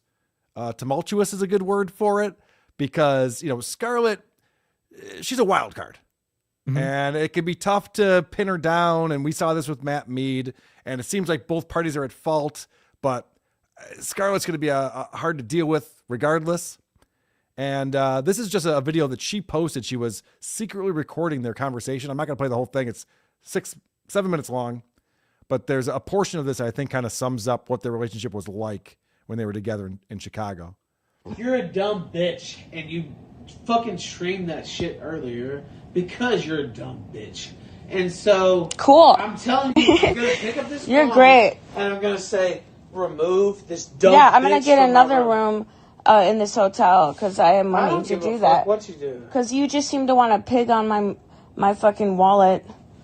Nigger, fuck You take away my phone and text people nigger, and fuck like you. put people on blast and then yell at me for my friends. So a lot of arguments going on at the same time, a lot of confusion. There was a stream from the car earlier that Ethan did not want. I shouldn't say Ethan. Ralph didn't want being streamed. And so he's still upset about that. And she's upset because he stole her phone and was texting from it and fucking with people. They managed to get to where Matt Mead and Scarlett were in 2 months within 2 days. Yeah. That was It a escalated speed very run. quickly. He's amazing. Now, this is what you were talking about, Moody. This is a big deal right here because Ralph has a plan. Ralph is going up to meet up with Scarlett for what it appears to be the opportunity to record a video that he can then use to piss off Mersh, to fuck with Scarlett. Like, who knows why he wants this sex video that he wants. But they record this video where they both seem pretty fucked up. That's how it appears to me. And Ralph explains what the plan is here. We had to hype up the film, ladies and gentlemen. You know, they've been waiting for Ralph and Mel Part 2. I wasn't happy with the first one. It wasn't exactly my Citizen Kane. I'm thinking this is going to be Godfather Part 1, Part 2, and Citizen Kane combined, Gone with the Wind, and Deep Throat. What do you think? A lot of interluding. Right. What she said. A lot of dramatic intermissions. It's all part of the plan. And it's like the Trans-X album, Wisconsin Death Trip. Yeah. What happens in Wisconsin sometimes it stays in Wisconsin. This one's not going to stay in Wisconsin, though, actually. No. Wow. Ralph was very quick to be like, oh, no. Everything that we're going to do in Milwaukee, I will be leaking to the internet. Trust me. She is ready to have her teeth worked on. It's enough gas. Yeah. Like, she's feeling compliant good. And not there. It's, this is not a person. Not a care in the world right here. Yes. She's feeling good. Shout out to Hunter Moore. He sent me the form and everything. So Hunter Moore, I should have looked this up, but I heard someone talking about this. This is a guy who knows how to release porn videos so that it clears with all the parties involved. Do you know that? Does anyone know? I'm just I don't know asking. about him. That's a thing? Yeah, apparently there's people who perfected revenge porn, Adam. They figured out all the legalese you got to go through in order to make that happen. But regardless of that, he's saying, okay, I've figured out how to get the right forms in place so that I can get Scarlett to sign off on whatever we film so that I can put that out. we're doing it by the book. Yeah, I mean, I know how the book Well, works. she already knows. I I've know never the book. Yeah, you wrote the But, fucking book. Yeah, Wisconsin, yeah. Shout out Wisconsin. Yeah. One night in Wisconsin. Hey, it's not the first night. Hey, last night was that was a bit challenging. There's a haunted hotel, and we had to get the fuck out of there. And a lot of spooky shit went down, and it was real good. We're alive. We're here, and we're making peace. We're making history. We're making movies. Get your popcorn ready. Okay. So this is before the arrest takes place, and Ralph is loving life. He's like, yep, I got this whole plan figured out. We're going to have this this video that we make. And just a bit of background. In 2022, Ralph was arrested for revenge porn. Yes. So I think he's trying to avoid that same repeat. Do you think we should go interview someone that he served time with? I might not be the man for that job. Yeah. To find someone else to do that. I want to track what websites he's on. Ethan Ralph has 2 kids with 2 different women. He doesn't really have a connection to either one because they live in the United States and he lives in Mexico. And he's done some gnarly shit when it comes to his relationships with women. And, or just in general, he's a pretty controversial figure that sort of made a living off of harassing people to some extent, creating controversy, and being quite confrontational and turning up places. I think. And Ralph and I hung out with him and Mersh when Dick Masterson did his Road Rage Tampa, which is back in 2020. I was at that and we were all hanging out. And Ralph wasn't liked by a lot of the people there. When he came out on stage, he was mostly booed, and that was in front of Dick Show fans. That was back when him and Dick had a decent relationship. So he's always been the villain. He's always played that guy. And later on, after that video came out, Scarlett tweets out this. Ethan Ralph just destroyed my MacBook Pro, threw it across the room and ran away. Lost my grandma's voicemails, my music compositions, poetry writings, and my intellectual property. Then he ran off with some document he made me sign so he can be porn approved. No, sir, you are not. Revenge, raging, and doxing my family and friends is not in my book. Neither is extortion. So this was getting a lot of attention last night. The term porn approved to me sounds like, you know, when you were in school and then one of the kids would be like, yeah, I had sex in the weekend. You know, I had sex so much, they told me I was porn approved. Like, wow, you must have been having a lot of sex there. Right. It sounds like that sort of lie. It's so weird. Well, obviously something went down with these two because you saw them, they're zooted, they're happy, they're going to have a great night, all sorts of fun things are going to happen. And then it turns out they have a fight.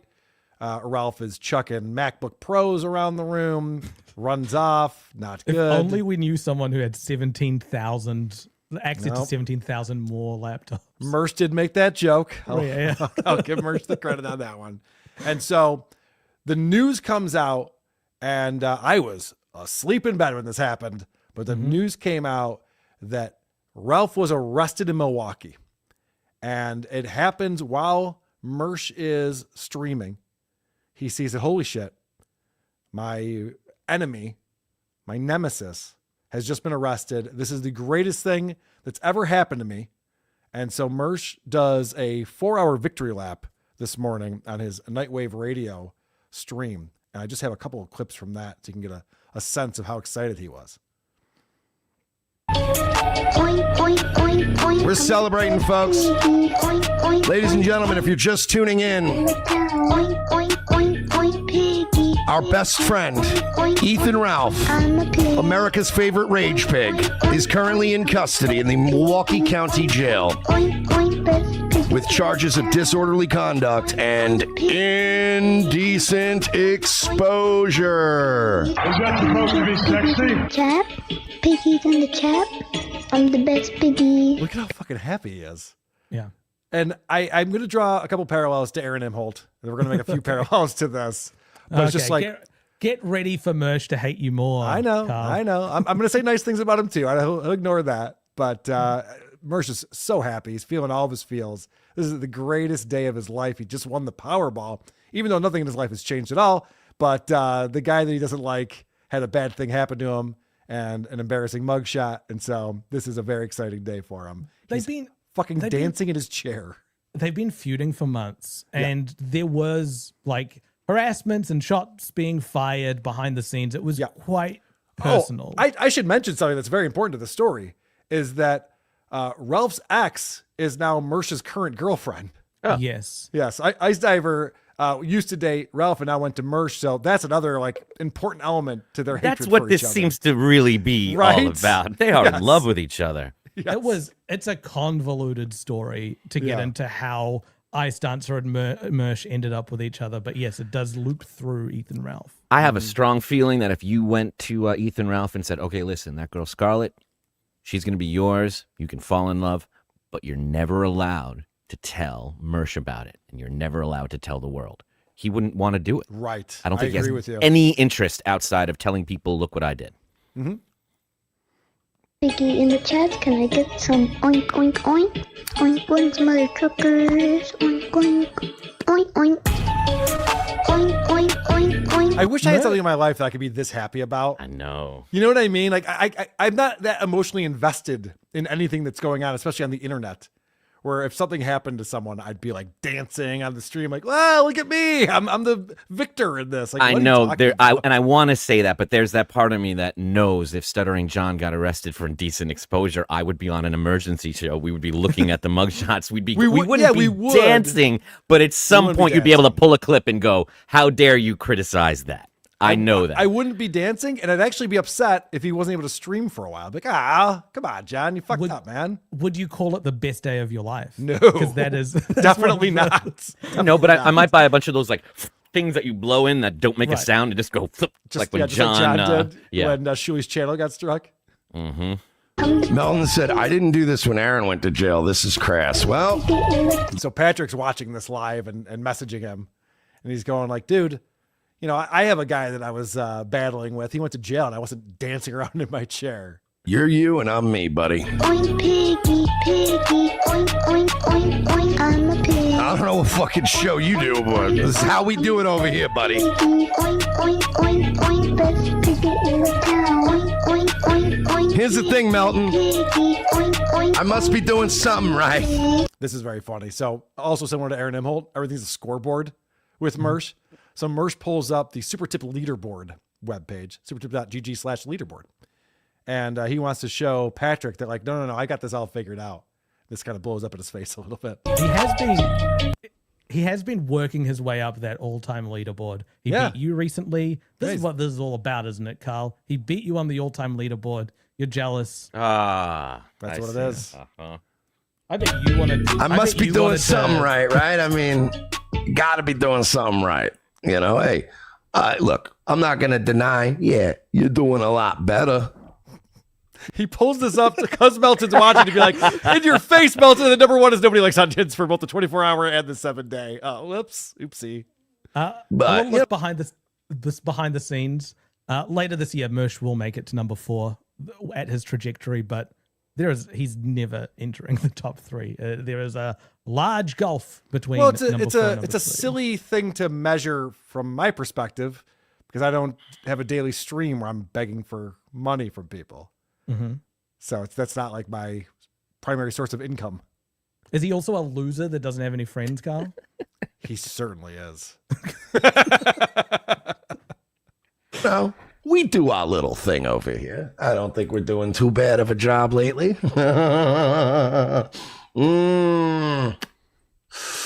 Ooh, even my cigarettes taste like more delicious. You know what I mean? This is fucking fantastic. All right, so big dubs, as Mersh would say, big dubs for him. Today. There is some level of endearing. It's like when my dog like finds a spot that he just wants to roll around in and he's just so happy. Mm-hmm. Watching a creature be elated is fun. Yeah, and he did this for over 4 hours. People were celebrating with him and giving him lots of money, and it was a big deal for him. Yeah. Now, this though, I have to play this clip because I think this really shows a lot about what he was up to, the reason why he's even involved with Scarlett. And of course, Ice Dancer, his girlfriend, was involved with Scarlett as well, which is what led Ralph to wanting to get involved with her and have all this shit happen. This makes Mersh and his girlfriend look like horrible people. Check this out.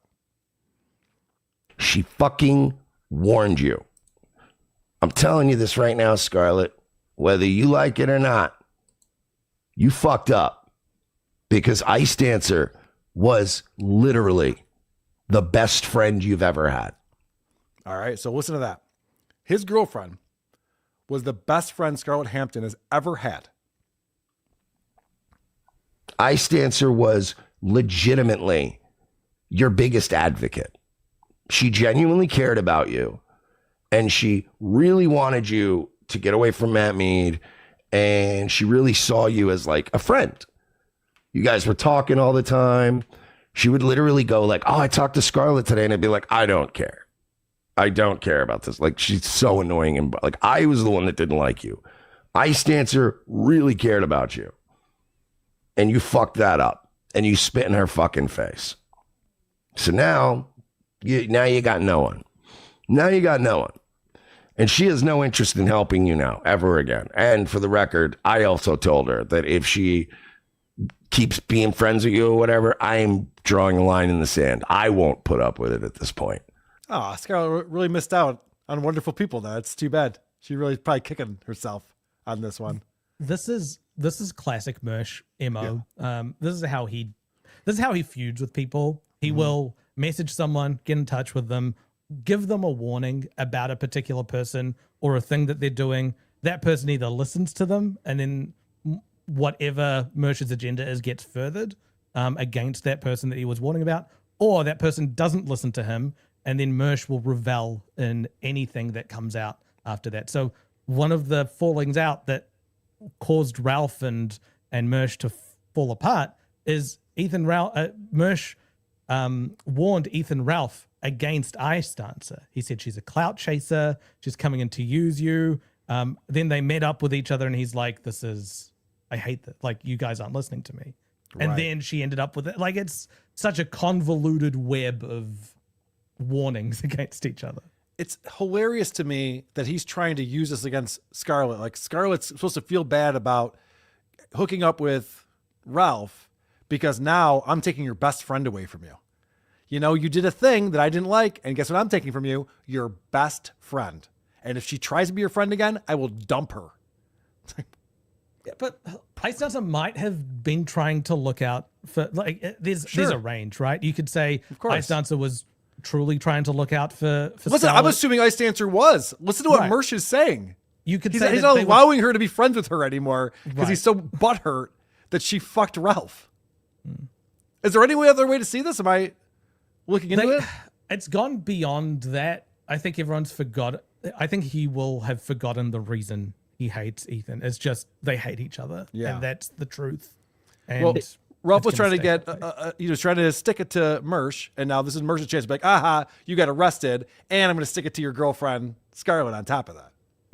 You were talking earlier about patterns, Moody, with John and how people, don't they see what happens and avoid it?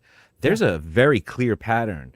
Scarlett's been going on something similar to what I did when I did that tour of everyone's show. She's just kind of exploring everyone in her own way. And the only constant thing is that KB, Matt Mead, Stuttering John, Mersh, all of them at some point get on the air and say, I was the one that was going to save you.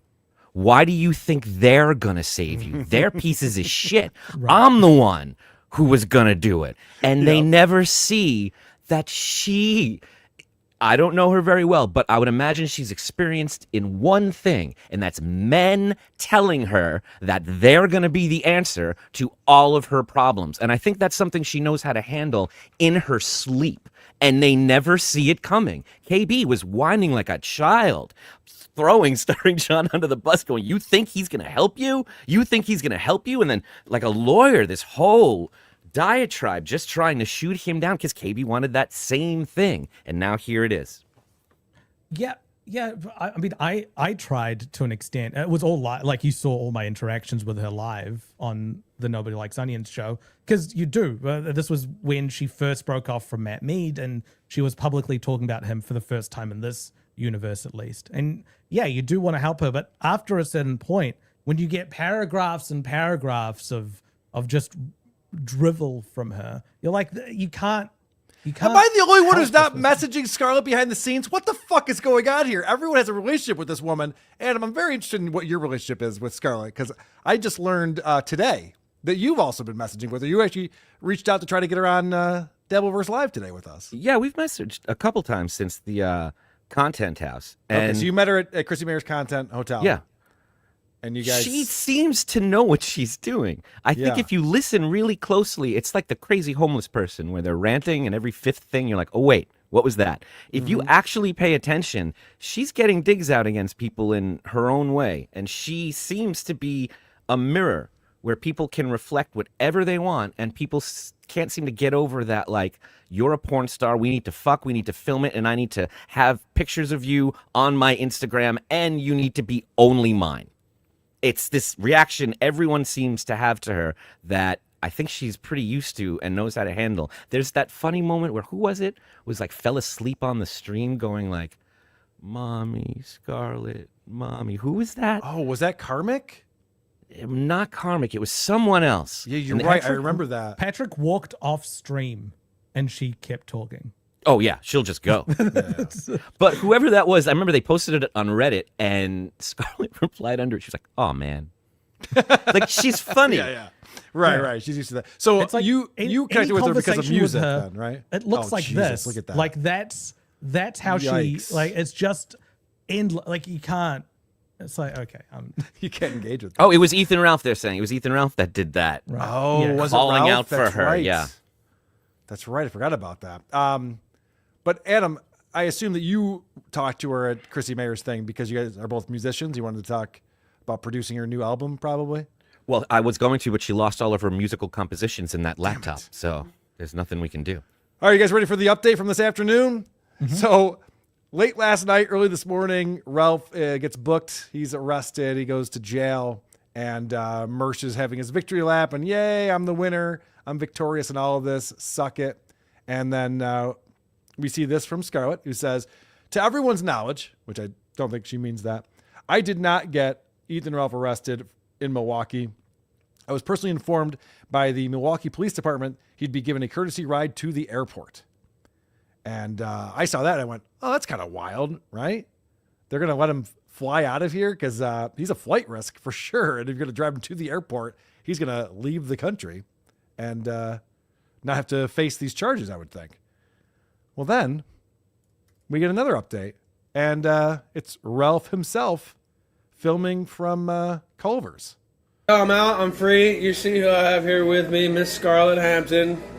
Contrary to popular belief, she had nothing to do with anything that happened with me getting arrested. We did have a little disagreement, and I was given a courtesy ride to the airport by Milwaukee's finest. I got to the airport, continued to imbibe, continued to drink, got into an argument with somebody at the airport. There was no indecent exposure. It was public intoxication and disorderly conduct. I'm guessing he was taking a leak in the parking lot, right? Because they'll get you for indecent exposure for that.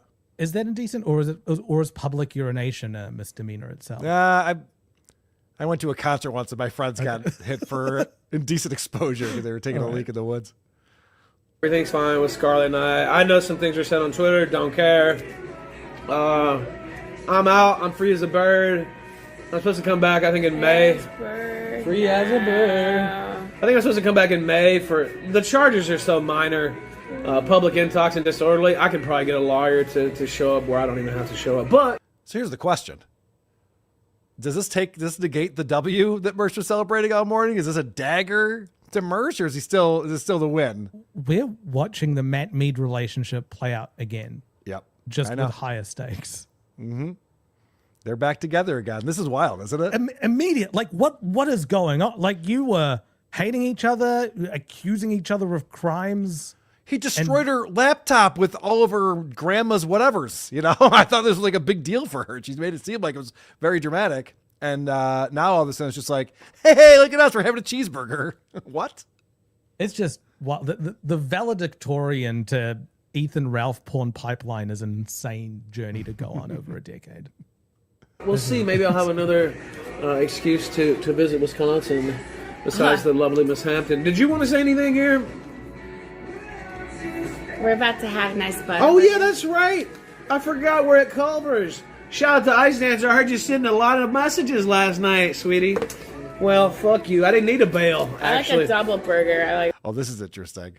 So it turns out Ice Dancer was sending a bunch of messages to Scarlett, who, you know, Mersh told her can't be friends with her anymore.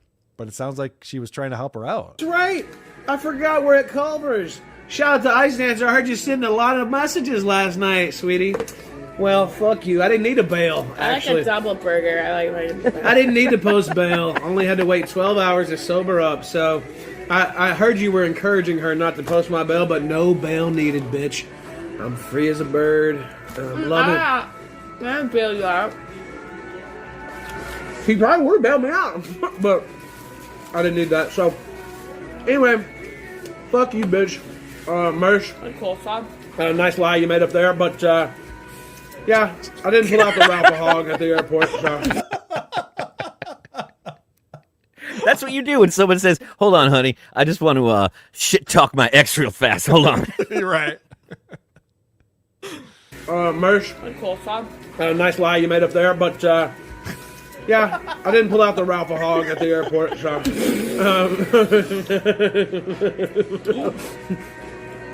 Anyway, salute. Enjoy. I'll be back across the border soon. If you ever wondered how a porn star eats coleslaw, we just witnessed it firsthand. It makes a lot of sense. No utensils required. Ooh. So that's a wild twist of the story, wouldn't you say? It's gonna keep happening. The thing is, they only need to be on good terms with each other for a few hours for the porn video to leak. And then it's out there forever, you know? Like, it's damage. She's a Greek muse. She's a mirror. Like, whatever you want, whatever you give her, she will give back to you. And it will be the greatest night of your life and the worst day of your life. And you don't get one without the other. He's managed to get what he wants, but I also know from her and listening to these that Ethan Ralph begged for her to post about him on her Instagram, wants to have sex not real, but like a porn star, has her pay for things, is obsessed with his ex, and not good at things. So she manages to somehow get all of that out there to us while stroking his ego. Less mirror, more kaleidoscope. There Like, you go. it's just There you all- go, because there are drugs involved. You're right. So everything It's gets all messy and broken hazy it's and a like little. You're right. Messy. Haley from Pretty Antisocial summarized her in my favorite way, which is she talks as if someone's taken a puzzle and just thrown all the pieces on the ground. I know, it's crazy. And half of it is like nonsense. It's like the words you threw up on the fridge. And then every fifth thing, she's It's eating like, coleslaw yeah. with her mouth. Right. Also arrested yesterday was Digibro. Now, I bring this up because there's an interesting tie-in here. So, Digibro, who is now, Trixie the Witch or something like that? What does Digibro go by these days? Digibro used to date the ex of Ethan Ralph, the second child he had. It's Digibro's ex. And they were actually both over at my house doing this podcast years ago now. But that was my first encounter with Digibro. Trixie the Golden Witch was arrested for domestic battery against a family member on Tuesday. But he's also out, or she's out, and I guess streaming about that. So, yeah, we're having an interesting... The sector is back. The Dabbleverse and the sector are overlapping right now. March Madness. It's been a crazy month. Mm-hmm. It has been a crazy month. I have more on Mersh because I learned last night watching NLO that Mersh has a beef with me that's ongoing that I had no idea existed. So I want to address that. But first, supertip.gg/WATP, Labyrinth Mystic coming in. What does this say? Did Moody say lackadaisical wait, anus? oh. Just me? Adam, you got to let Carl read these. No, you don't. I don't know the bit. See how nice he is? See how nice Adam is? What's up, guys? What are we doing? Want to hang out? Scooter G coming in. Who are the fools giving Mersh super tips? It is beyond my comprehension, and I'm the beggy monster. Good point, Beggy Monster. There is a whole universe around Mersh and community of shows that are friends with other shows. So I wouldn't discount Mersh and the community around him just because you might not like him. Like there's a significant amount of people around. Oh yeah, he's built something over there. Yeah. Labyrinth Mystic coming in. Can be tough to pin down Scarlett. Is that right, Carl? Oh, yeah. She can be exhausting. She's got so much energy. Sometimes it takes 2 or 3 friends to help get down to it with her. Got to tackle her from multiple angles. Helps to be on camera, too. That's not what I was saying at all. Carl, I didn't know you were porn approved. Mike Boudet coming in says, this world is not for the faint of heart. Mark my words, the Dabbleverse ends with murder. He would know. Sword and Scale would know. Speaking of Skinny Chad, he will be at Hackamania coming up. Use promo code chat. Labyrinth Mystic. Ethan, they'll side with her if she was on drugs when you decided to film your amateur porn. Fucking idiot. Carl is giving Ethan $100 for his commissary going on the consequence wheel. He's already out.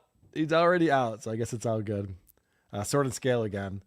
Adam, no joke. You have to write a book. The madness and the damaged psyche behind the Dabbleverse. I want one. Are you working on a book? I would, but I was busy texting you this outtakes from the porn I was working on. Just send it to you on air. Let me know when you get it. Okay, well, I This is appreciate like your when, priorities.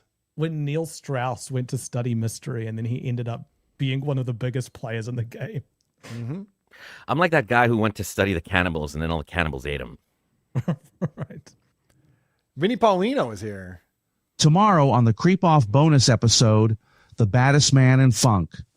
Rick James is heading into the Hall of Fame. Hey, Carl, be a dear and pull a cop cam video that doesn't get us kicked off YouTube. Okay. Thanks, Vinny. Could have texted that to me, but I appreciate you giving me a few bucks. Let me know my homework assignment is for tomorrow's Creep Off. Patreon.com/The Creep Off. Vote for Carl. And also you can sign up there to get the bonus episodes we do every Friday. Rick James tomorrow. Chaos Queen coming in.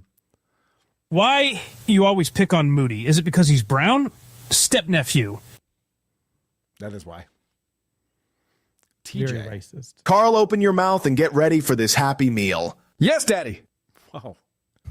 Someone's got some interesting thoughts about what's going on behind the scenes of the Dabbleverse. There is a lot of sex in the Dabbleverse, I've noticed recently. I used to say, years ago, I used to say there's no sex in the Dabbleverse.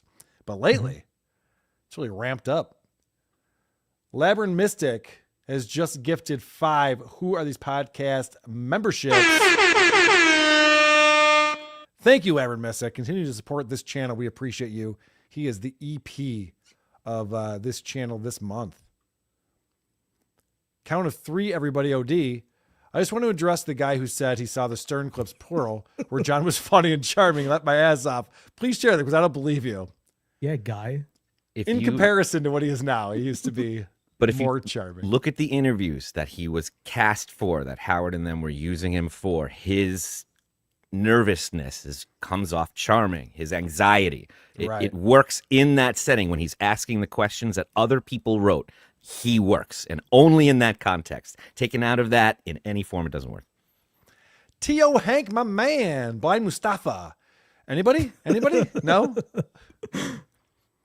Chrissy Mayer is here. $10. Thank you, Chrissy. What happened? Is this my fault? Everything's your fault, Chrissy. Anyway, come see me in Orlando next Friday. This really can all be tied back to Chrissy Mayer. The fact that Scarlett's even in the Dabbleverse and all of this started. Yeah, the fact that Chrissy enables Matt Mead and doesn't call him out, and it's all, I think, pretty gross. Good to see you, Chrissy. See you in Orlando next Friday. ChrissyMayer.com. Moodyverse, coming soon to a verse near you. Nice. Aquascape, A to Z. Moody sucks with his garbage takes and looks like a total douche. If Melton was a gay PDF file, you look like the boy who eats the marshmallow cream. Man, bad news for Melton because I really like marshmallow cream. So he's going to have to. Sounds pretty good. Yeah. All right. As I mentioned, so yesterday on the show, before the arrest, Mersh was talking about me. And I only know that because I was watching NLO. I was watching Patrick Melton, Nobody Likes Onions, last night. And he was playing these clips. And I went, holy shit, I had no idea that I was in this war with Mersh. I know we had some back and forth after Chrissy Mayer's Content Hotel, but I didn't realize this was still going on. But Carl is desperate to get a dub over me ever since I handed him his fucking ass over the Content Hotel. And that's real shit. I never talk about Mersh. I haven't brought him up in months. How am I desperate to get a dub over this guy? What's he talking about? That's wild. I couldn't believe this. Like you said, Moody, apparently he talks about me a lot. I had no idea this was going on. Yeah, whenever you get brought up for whatever reason, he'll go on this rant. That stems from you and Adam talking about Mersh's reaction to Content Hotel before everyone turned against Content Hotel. Right. Well, Mersh's take was that Chrissy and Frank put this on to be a vacation for them. And I pointed out the amount of work that goes into doing a live event. Ask Patrick Melton with Hackermania coming up. There's so much work going into this. It's not a vacation. That was the point I made. Yeah, and also I said that we had fun and we had a good time because all of those people were really interesting. And I kept saying it was such a interesting, weird, diverse group she brought together. It's a shame we didn't all get to interact and film it. And then the last however many months, he's been interacting with those people and pulling great content from it, just like I knew was possible. Yeah, but I mean, putting in a lot of work as well as having fun are not prerequisites to an entertaining event. No, like I never said it was. I didn't. Right. No one said that. What are you talking about? Yeah. Where did that come from? I think that's the diversion that I feel happens a lot. It's like people will say Content Hotel sucks, and then the diversion is, but Chrissy put in a lot of work, and it was actually really, really fun to hang out. And then there's Moody. I didn't say that at all. He said that she was on vacation. He goes, she left the kids at home. She went on vacation. And then it's like the kids were there the whole fucking time. Right. And all she was doing was working 24/7. It wasn't a vacation. You're changing the argument now. You're right. But every time it's talked about, I think all sides change the argument that's talked about. So thing that's... we're pretty consistent. It's the same couple things. Yep. And the criticisms were still there too about what was done wrong. And I never said it was success. Yeah. The fallouts, while quite entertaining, I don't think can be attributed to any sort of like intentional effort there. I don't think that was ever intended that we'd have months of fallouts from the Scarlett Hampton thing. And of course not. All of that. Adam and I did like a wrap-up show where we went through and we discussed the Content Hotel, and both Frank and Chrissy were in the chat responding to us going, thank you for the feedback. This is actually really appreciated. We weren't just glowing about it. We were talking about what they could have done better. The only point I was making that I disagree with Mersh on is the fact that he thinks that just because they're putting on this event at a resort, that it's a vacation. It's most certainly not. Like, anyway, whatever. That is real shit. I don't remember enough about the argument. I think the takeaway from listening to Mersh go over it is that either you or Adam, I don't know which one, I don't remember it, I'm not looking back, called or referred to him as a loser that's at home by himself. I don't know if those were the exact words, but that's the vibe of them. And then there was a whole lot of denial as to ever using those words, and then that led to Mersh saying that's a lie, and that's right. how So we're so here. what Mersh did and what Mersh does is he said that I said something, and then he repeated it so many times that it just became a fact. He said that I go, oh, Mersh is just podcasting from his basement. He's a loser in his basement, which I never said. I know. No, Mersh I is think in it a was basement. comparisons because he was kept shitting on live shows and why would you want Right. to do this? And we were comparing streaming alone by yourself to doing a live show, and he took that to be a loser in your mom's basement. Right, which I never said. I know that Florida homes don't have basements. Anyway, it's Carl very has generous. been- It's very generous of you two to give this segment to react to Mersh on the day that Ethan Ralph gets released from jail. Yes. Feels I didn't good. know. I didn't know this was going on. I want to give this some air so I could respond to it. It's real shit. That is real shit. Carl has been hell bent on getting a dub on me ever since I fucking mogged him over the Content Hotel. And then what did he do? Him and Adam Busch wrote an entire PowerPoint presentation about me, and nobody bought it. I don't remember a PowerPoint presentation. Did we work on that together, Adam? No, but I put some work into it. I did? put some Okay. effort into it. He's right about that. So Mersh is like Chad Zumock to me. Like, he needs to have enemies. He needs to have a war going. Chad spent years doing Kumia's Cucks, where he was talking about me and Chrissy and E-Rock and all these people. None of us even paid attention. We had no idea what he was talking about. No one came into our chat to talk to us about it. Like, none of it mattered. And Mersh is the same guy. Apparently, I've been battling him and trying to get a dub over him for all these months since Content Hotel. I had no idea that was going on. I'd never bring him up. I started the show called Dabbleverse Live months ago. I've never brought him up. So it seems odd to me that I'm working so hard to get a W. But you see how this like Mersh stuff works. When he comes across someone who does respond to this, then you get the Ethan Ralph-esque or Cog or all these other enemies that Mersh has. He's just putting a line out into the water. So I guess the thing that he's pissed off at me about is he said that. So I said something about how Mersh was simping for Scarlett behind the scenes, which I'm pretty sure is true. Like, I learned about that from his reaction when you guys interviewed her on New Year's Eve or New Year's morning, where he's just like, what are you doing? I've been working on this for a while, communicating. And then Mersh goes, Carl's lying because he's saying that I'm simping for Scarlett behind the scenes. And also, Carl's fucking a tranny. I was like, hold on a second. So you can just call me a liar for a thing that I kind of observed, through various actions, and then just say I'm fucking a tranny. And like, okay, well that's fair. He did Makes say a lot sense. of contradictory things. He said that him and Ice Dancer were working genuinely to try to get Scarlett to a safer place.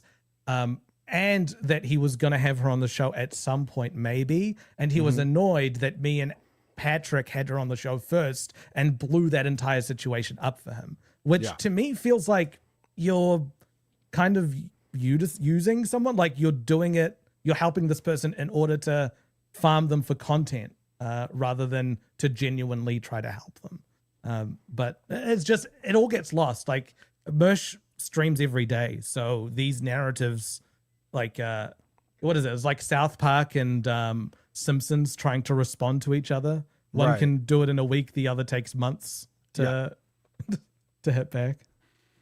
Yeah, and one of them gives a shit, the other one doesn't. It's the other problem with that. But apparently, I'm in a battle with Mersh. Carl, I've been putting the fucking boots to you since Content Hotel. You have yet to get a dub on me. Is it my job to get dubs on people? Is that what I set out to do? This is so childish, and it's kind of sad that this is how he lives his life. Like, he has to, like, I won this round, and then, okay, maybe I took an L on this one, but I got to do it. This is very Aaron Imholt-esque thinking that I'd be sitting there going, who am I going to get a dub on? I've never once declared a victory over anyone. I've never declared I got a W or anything like that. I just do a show, and some of the episodes are better than others, but we make fun of podcasters. There is a difference to me between Mersh and Aaron in that, yes, there is a lot of behavior that they exhibit that's similar, but Mersh knows what he is. And he's unashamed of that. And he's like, I know my spot in life. I'm an internet guy. I get into fights with people. That's what he does. To the point of him saying that he doesn't want to bring a child into this world, which I think is the best decision Mersh could make as a father compared to Aaron. Like let me just point this out, okay? Right. Because Mersh is very disingenuous with this argument. When Mersh and I were having the back and forth about him saying Chrissy's on vacation and me calling him a loser, he was going on his show and talking about how stupid I am because he predicted Cisco would be the company that brought the food to the resort, and he was right. So obviously he knows everything. So I said, Mersh, because we're friendly. Mersh and I are friendly. I think still to this day, if we showed up at an event together, I had Revenge of the Sis on my live show in Largo. I like those guys. So I think we're friendly. I still have his phone. You're in a war, Carl. It's actively happening right now. Because Adam, this is the thing I want to say for the Mersh supporters out there. I know he has supporters. I know that he does a good job over there. Is that Mersh is disingenuous. I invited him on WATP immediately. I'm like, Mersh, let's talk about this, man. I called you a loser. You think I'm an idiot. Come on, let's talk about it.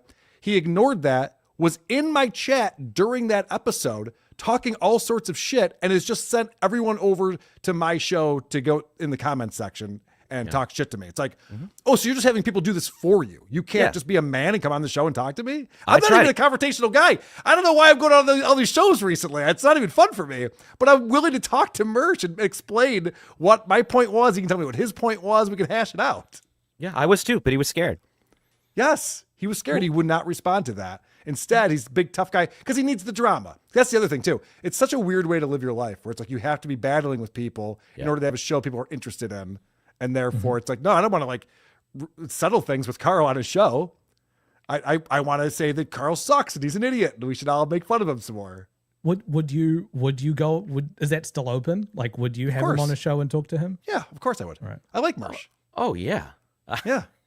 But I don't think he's good at that. We all saw what happened when he didn't get what he wanted at Hackamania, and that's when the mask was revealed, and that character that you were talking about was not there, and he was just very hurt and very insecure and playing all these like, well, you don't love me, well, I don't love you either games that were very embarrassing. Same thing that happened with Scarlett. Come on, he was working this thing thinking he was going to have a win, and then she jumped to his best friend, and he lost his fucking mind. It's a funny thing with people who self-sabotage a lot. It's like they blow up relationships so that the relationships can end on their terms. And then they could be like, see, I knew that was going to happen. I'm in control of the situation. That's a pattern I do see from time to time. And I always liked his Stuttering John coverage. He has really good takes on certain things.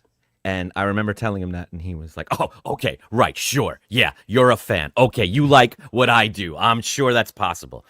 There is a world where that's possible. Revenge of the Sis were covering John before WATP was. They did an awesome job making fun of him. And he's like, oh, yeah, well, and he has some like insignificant question about, what about this thing on Nightwave Radio? You're right. I don't know about that. You're right. You got me, man. He's very sharp when he's criticizing certain people. It's very fun to watch. Agreed. All right, so that's the battle I have going with Mersh that I'm really concerned about, and it's all consuming. The other guy that we're battling with that doesn't know that we're battling with him is Opie, Greg Opie Hughes from the Opie and Anthony show. And this is Adam's beat. Adam pulled a few clips for us from, was this morning's stream? Uh-oh, you muted yourself, buddy. Sorry, there was some... Yep. Yeah, this is all from this morning. Okay.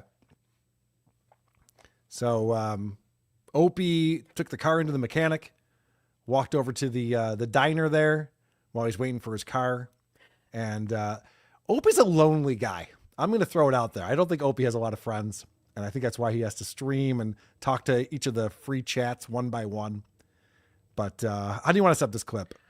It was just funny because we all noted how much it meant to Stuttering John and Ava on their last live stream where they say, I love you to each other.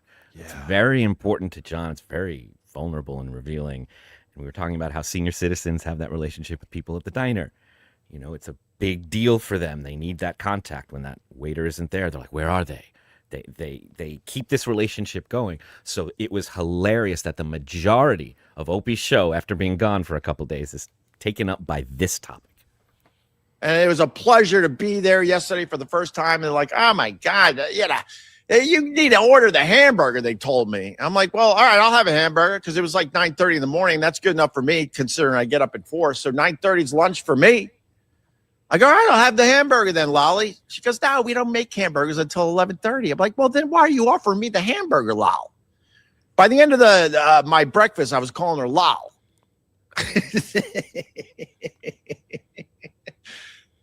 This is why I'm not on SiriusXM anymore.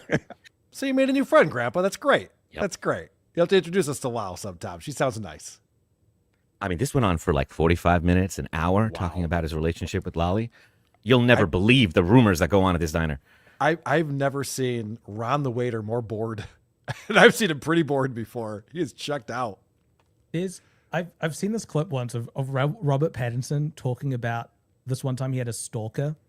And this lady would follow him around absolutely everywhere.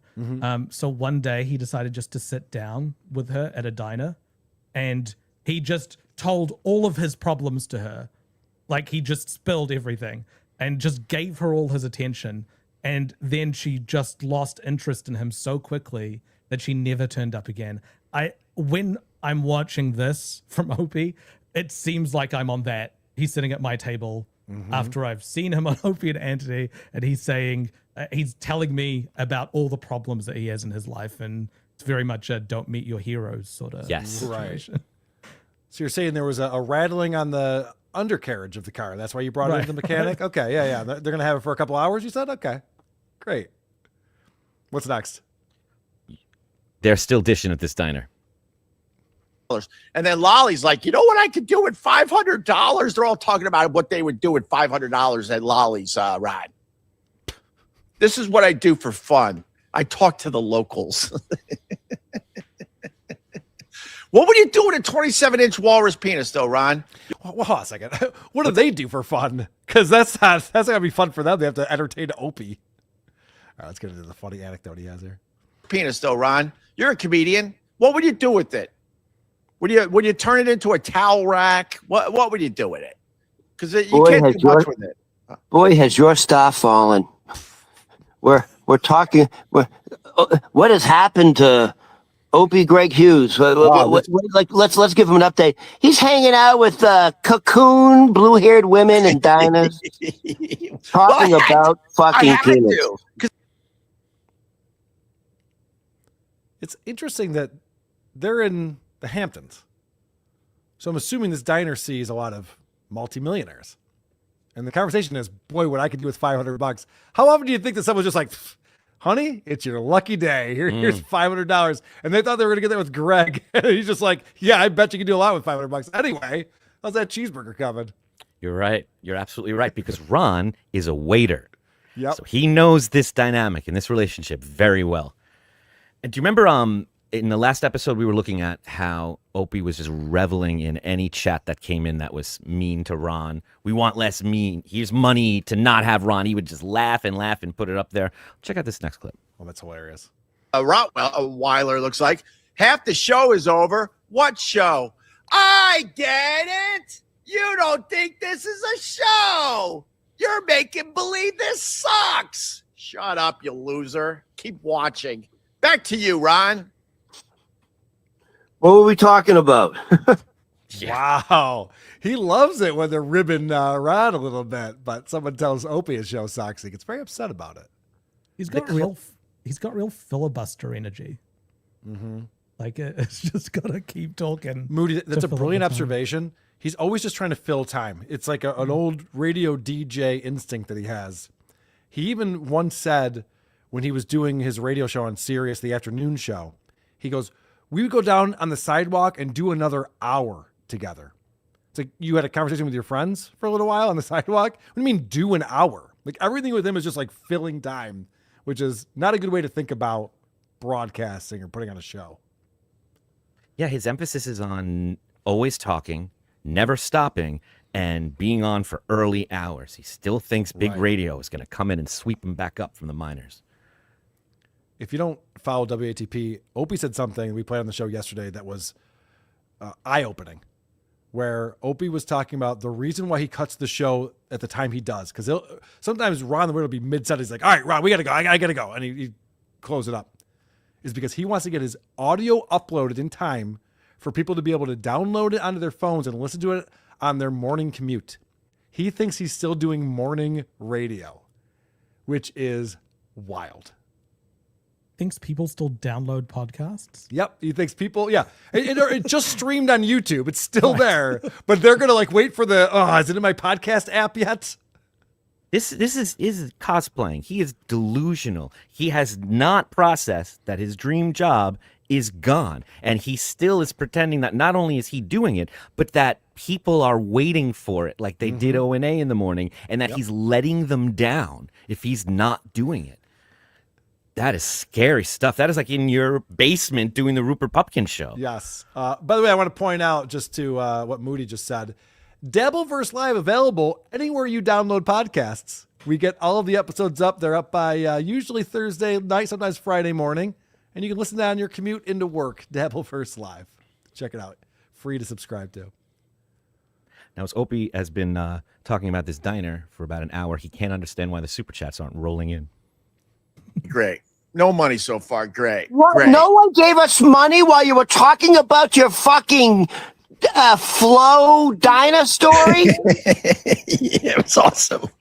Dude. Fucking Mel's Diner. I'm going to watch that now. Remember Mel's Diner? Oh, I love Mel's Diner. Wow. Yeah. Every now and again, Ron comes through with the right point that Opie needs to hear. He understands the basics of human interaction, comedy, and being a waiter at a restaurant. And Opie seems to fuck all of those up. So since this isn't going well, he decides to shift to some hot current topics. And I think 2 is better than 1, which is crazy to say because most people say the original Godfather is the greatest movie ever made, but 2 is fucking amazing. I think they say Godfather is one of the rare films where the sequel was better than the original. Or right up there, at the very least, right up there. Yeah. That is not a hot take, Opie. It's the coldest fucking take. Godfather 2 is a great movie. Yeah. He doesn't give it a reason why. He doesn't explain what makes it a better movie just because I think it's better than the first one. Cool. And it was so hot, he couldn't even hold on to it. As soon as Ron said it, he was like, well, it's at least as good as. Maybe it's not better. Too much. I've gone too far. He's got some hot takes. A hot take would be Ace Ventura When Nature Calls is better than Pet Detective. That's a little too spicy for me. Whoa. There's no way that's true. I believe that. I believe that with all Can't my heart. possibly believe that to be true. Bumblebee Holy shit. Well, tune into This Little Piggy tomorrow on NLO's channel. We're going to get into that. We're going to dive deep into that dumb opinion. I've actually never seen Pet Detective 2. I'm going to argue that Cable Guy was his strongest film, Jim Carrey. That's what I'm coming on for. All right. So all this talk about The Godfather reminds him of another famous Coppola. I had Nicolas Cage on the show, too. God, I used to have a fucking crazy career, huh? Wow. Now you're hanging out in diners, talking about eating cheeseburgers in the morning. Shame. No, let me tell you something. This is where people just don't understand me. Shame. The money and the fame was terrific. I'm not going to lie to you, but I enjoyed the hell out of my time at Lolly's with Lolly herself. I enjoyed the hell out of it. I think we can get Nicolas Cage on this show. I'm not going to lie. Guy doesn't say no to very much these days. No, if we'll pay, he's available. Yep. Now, Legion of Skanks have recently been talking about Opie. They've been talking about Anthony and mentioning Ronnie. And there's been flirtations of an invite to Skankfest. Oof. That'd be amazing. That'd be fucking awesome. O&A reunion at Skankfest. Let's go. Now, Ronnie really wants this to happen, and he's pushing for it. And Opie is very much against it because he says they're just going to talk to me about Opie and Anthony. And I'm not doing it. I don't want to talk about Opie and Anthony or any of those times. In fact, if you could guarantee me that I wouldn't have to talk about anything that happened on Opie and Anthony, he would do any show that they asked him. That's what he said. Nicolas Cage was on the show. Sorry, I thought you were setting up your clip, but I think I have the wrong clip. Anyway, but that is what he said, yes. If you end up doing a show that where your stipulation is that you don't talk about Opie and Anthony, you talk about literally anything else, you've guaranteed that they're just going to spend that whole time shitting on you. Yeah, that's going to be boring and no one will care. Moody, do you remember when Aaron Imholt said he was going to get Stuttering John on the show? Mm-hmm. And I went, oh, this is fucking awesome. This will be so great. I need these two to do a show together. And then Aaron goes, but I'm not going to talk about Dabbleverse stuff or what John's been doing the last 10 years. I don't care about that. I want to talk about Howard Stern, John. I'm like, oh, no one's going to care about this. Mm-hmm. No one's going to give a fuck. Talking to Opie about things that aren't Opie and Anthony, like, what's the point? Unless it's going to be personal stuff, because he doesn't devolve anything with that. Like, that'd be kind of interesting maybe, but I don't know who would want that interview. We can all provide the answers that John will give to any non-Dabbleverse related questions. Yep, we we've know heard what it a he million will say. times. Yep. It's just the Dabbleverse stuff where there's some mystery. But for Opie, who says he never wants to talk about O&A, he said this today. Number 6, if you have it. Nicolas Cage was on the show. Ask me about it. Go ahead. Ask me about it. Like, how How was was it? I don't know. Great. So he has no memory of it. Very good. This is like Bob Levy hanging out with Stuttering John at their road shows. I don't know. I don't remember any of it. Sums up their chemistry really well. Perfect. Ask me about it. Now, in this last one, the subject of Rodney performing at Rodney's before the big Stuttering John show comes up. And tell me if you don't see a little something in both of their eyes. Okay. Just came off the road for Andrew Dice Clay. Right. That's enough. That's fucking enough. Are you That could be enough. Are you going to actually be there, or are you going to make believe you're there like you said you were at Rodney's? You know who I saw at Rodney's? People think you're lying about Rodney's. There's You know who I saw at Rodney's? There's actually a picture of you on stage at Rodney's, and people will still say that you lied about being at Rodney's. Oh, these people are exhausting, aren't they, Ron? It's weird. I bumped into your ex-partner who I just found out was in a rock band. Huh? I ran into your ex-partner at Rodney's, and then you told me the other day he's a singer. Oh, right. All right, I got to go. You're bringing up Anthony crap. I got to go. Good stuff. Opie brought it up. He didn't bring it up. Yeah, that was very interesting. So, Moody, if you don't know about this, Ron the Waiter claims that he had a gig at Rodney's the same night as the famous Stuttering John show that we all went to. And he saw Anthony when he got there, and Anthony just like kind of looked through him and didn't say anything to him.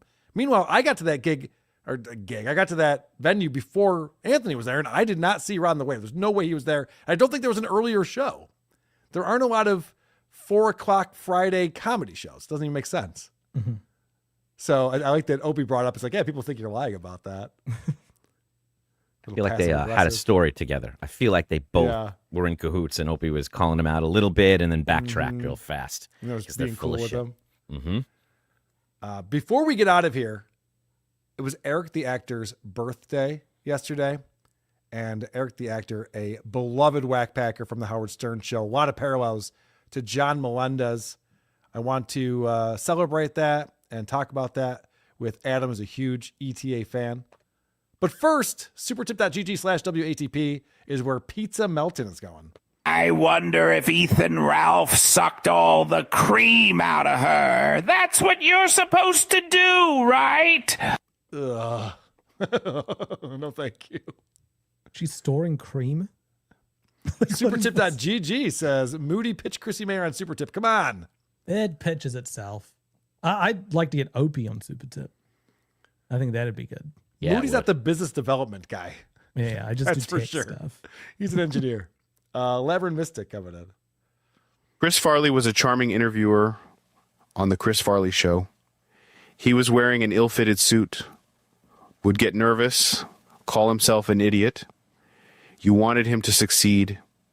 He had the crowd behind him. That was once John, but now he wears his brother's ill-fitting suit, tries to hide his nervousness, starts to stutter. Then he calls you the fucking idiot. Takes no responsibility. That damn ego. Thank you, Laverne Mystic. I agree. Pizza Melton again. Let's talk about the affairs, Carl. All the affairs with all those co-hosts. Confess! Start with the puppet. I only have affairs with Isotopes Good Answers. Supertip.gg again. Moody saying, okay, it's a funny thing when people self-sabotage and while firing salvos at a super tip client and obliviously missing his opportunity to pitch Chrissy Mayer is some kind of irony. Couldn't be me. Well, your partner has some problems with you today. Everyone's welcome. If Chrissy needs help, reach out. Happy to help her on board. But it's like it's up to people to sign up or not. It's grown beyond just the Dabbleverse. So there's a bunch of people I don't know that are on it. And I'm not really in charge of that part of the system. But if Chrissy needs help, just reach out. Happy to help. You should get on, Chrissy, if you're still watching. Laverne Mystic is back. That's what I do, Ron. I talk to the locals. Now say that as Bill Burr. I know. It's unbelievable. Those two guys, you can't tell the difference. Tom R. This is for Adam Busch representing the greatest sports team in history, the New York Yankees. Go Yankees. New York Yankee Nation denounces Stuttering John and declare him a Mets fan. It's official. Wow, that's great. I don't think you can do that. No, they did it. John would be very upset about that, more than anything else that we say. Looks like they turned on me. See? She's covering me. My donation was more than $1. Take that, judgmental brat. I like that teams can trade fans like they can trade It's a good idea. Now. That's funny. Carl, you said that Kiki's set at the Content Hotel was awesome and great. Was that a lie? Did I say it was awesome? If true, I guess I would say. It did take you far too long to realize Kiki sucks. I agree. Matthew Raleigh, is Adam making fun of Mike, referencing the glasses? It's bad enough y'all tell Mike he's on shows while he talks into an unplugged mic. Now this? Well, he wouldn't have known about it if you hadn't chatted that in. Right. And also his girlfriend's doing that to him. Hey. Good day, y'all, from Flex316. Good day. Aquascape A to Z. So Moody sucks, right? It's a hot take. It's a hot take. A Dusty NYC. Wait, why does Blind Mike have an accent? Adam? I think that's Moody. I think that's actually Moody that we're talking to. All right. This is just how I'm always dressed. Yeah, I'm doing Chad Zumock. I don't know what they're talking about. Eric the actor was a wheelchair-bound gentleman who loved American Idol, and him and I had something in common. I'm club-fucking-footed, you asswipe. That's right. Eric was not able to walk. He could fly with balloons if he wanted to, but he wouldn't do that either. And Adam, you really got into Eric during the pandemic when everyone was trapped in their homes and not going anywhere. I did. And I was surprised to find how many people, for some reason during the pandemic, went back and listened to all of those Eric the Actor compilations on YouTube. And at the time, those would have like hundreds of thousands of views, a lot more than the normal Stern stuff. And it led me to WATP and the Dabbleverse. And I was surprised to see how many people had the same experience. Eric is a gateway drug. Mm-hmm. And there are so many similarities when you look at the outpouring of love that Eric is receiving today. It's a warning for everyone. There is going to be a day when people are going to be remembering the fun times of John Melendez. There is going to be a time where people miss this when they're so far removed. Check out how people are praising Eric now. Is this comments on X? Sure, yeah. We are in the good old days. We are in the good old days. Right now, yep. And tomorrow ain't as bad as it seems. ETA got me through the pandemic. Went to bed listening to him, and that led me to TSN. While looking for more clips, I stumbled upon one of your shows before Uncle Rico, and now a die-hard listener. You guys do an awesome job. And if he was still alive, he would be making money hand over fist. He was doing cameos before there was cameos. Buy a picture, and he would call you and leave a message. He was show sniping before there was show sniping. Yep. AGT, American Idol. Now you know what to do. You know what to do.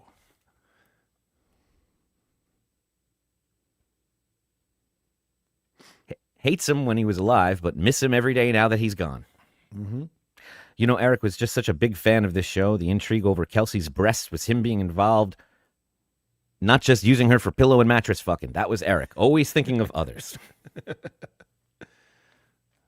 He was a legend. Good memories of him. He was the best. He is missed by many. Happy heavenly birthday, Eric the actor. Now, keep in mind, people were calling him. they were calling to get his disability checks canceled because he was making money selling headshots that he wasn't declaring. And this is a man who needed that. Right. People were fucking with Eric like he was a villain. Yes. In a lot of ways.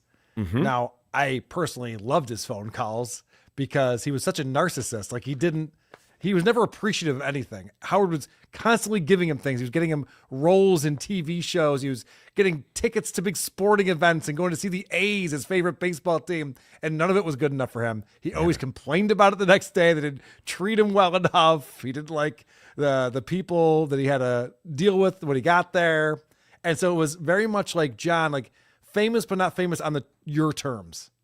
Not able to just understand, like, all right, I did a show to a sold out room at Rodney's, but it's not the room I wanted to be there, so I'm pissed about it. That's the whole thing. They're laughing, but they're not laughing the right way. I don't accept Perry Caravello laughs. It has to be worshipful of me. And you see what helping them does. The more you help Eric, the less happy he is. The same with John. The same with a lot of these people. I've been re-listening to Eric clips. I forgot how much of a prick he was, although he did mellow out towards the end. Still miss that little fucker, Eric the actor. Is still in my heart. Luckily, there's no werewolves in heaven. Yes, he was concerned about shooting a TV show in Arizona because he didn't know if there were werewolves there or not. He had to check with the production. Serious concern. He needed that in the contract. The producer had to call in and be like, I can't add this to a contract. Ack, motherfuckers. Top whackpacker of all time. Miss you, buddy.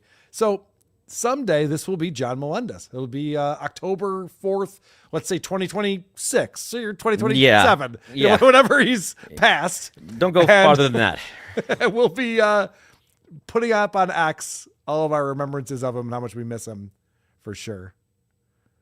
What else you want to look at out here? There's some pictures. There's some pictures that Shuli posted that I thought were endearing. There's Eric and Shuli, the Whack Pack Wrangler on the Howard Stern show. God, what a specimen. Somebody looked at that and said, I want to take away his disability. He has too much. Life's been too good to him. I know, like, what the fuck are you doing? This is what I'm saying. Trolls got to be trolling, I guess. And it was the same bit. Remember, he used to do his American Idol show, and we used to laugh at it, and Howard used to review it just like Jocktober, going through his pauses, how he was unprepared, how he even could think he could do a show. Poor J.D. Harmeyer was the one who had to pull those clips, and these streams would last for hours, and there was almost nothing usable. The audio was terrible. I do wish it existed today, though. We would have a lot of fun. Like, they're gone off the internet. You can't even find those old streams he used to do. I found a lot more respect for J.D. Harmeyer. Yeah, right? I mean, same. That's a lot of fucking work. They didn't have clip channels back then. He could just go to Stale 19 and get the latest thing that Eric the actor said. Yeah, it makes sense that John hated him and say all he does is watch TV all day. That's true. It's a dream job for John. So happy birthday, Eric the actor. What are these texts from Eric the actor? What is this? Oh, it's something Shuli posted of... oh, okay. What does it say? He goes, Shuli, has anyone done an update on the cute, huge-breasted Nurse Kelly to see if she still has those amazing breasts? Shuli says, what nurse are you talking about? Sorry, Shuli says, what nurse are you talking about? And then Kelsey was on the show a little over 2 years ago to show her huge breasts and get an opinion if they should get a reduction. This is what's on his mind. He would remember shit like that. Here's a proof of life. Proof of life. He had it. Text over to Shuli. Wow, we miss you, Eric. And I know that for a while, Casey Day Hack Ride was doing Eric the actor review shows, going back and listening to the old audio from him calling into the Stern show. So that's worth checking out. He did a great birthday wrap up for Eric. Okay, nice. Cool Boy 5245. An old episode of NLL Moody was telling stories about his younger of age sister's sex life. Is this normal in his culture? I don't remember any of that. I don't know what that's about. I don't know either. All right. Well, I want to thank you guys so much for filling in. You had some big shoes to fill, and somehow you stumbled over and found them on the floor. I appreciate Moody for being our guest today. Moody, we'll see you tomorrow on This Little Piggy. Yeah, see you tomorrow. All right. That'll be at 4 p.m. Eastern over on Nobody Likes Onions YouTube channel. Check that out. And, of course, the great Adam Busch, who joins me every Wednesday on Who Are These Podcasts. Adam, what else do you have going on? Oh, I just encourage everyone to go to YouTube and listen to that old Eric the Actor stuff. I think you'll really like it, and you can listen to it chronologically. Beautiful. Bye for now. Well, there you go. There's your Dabbleverse news.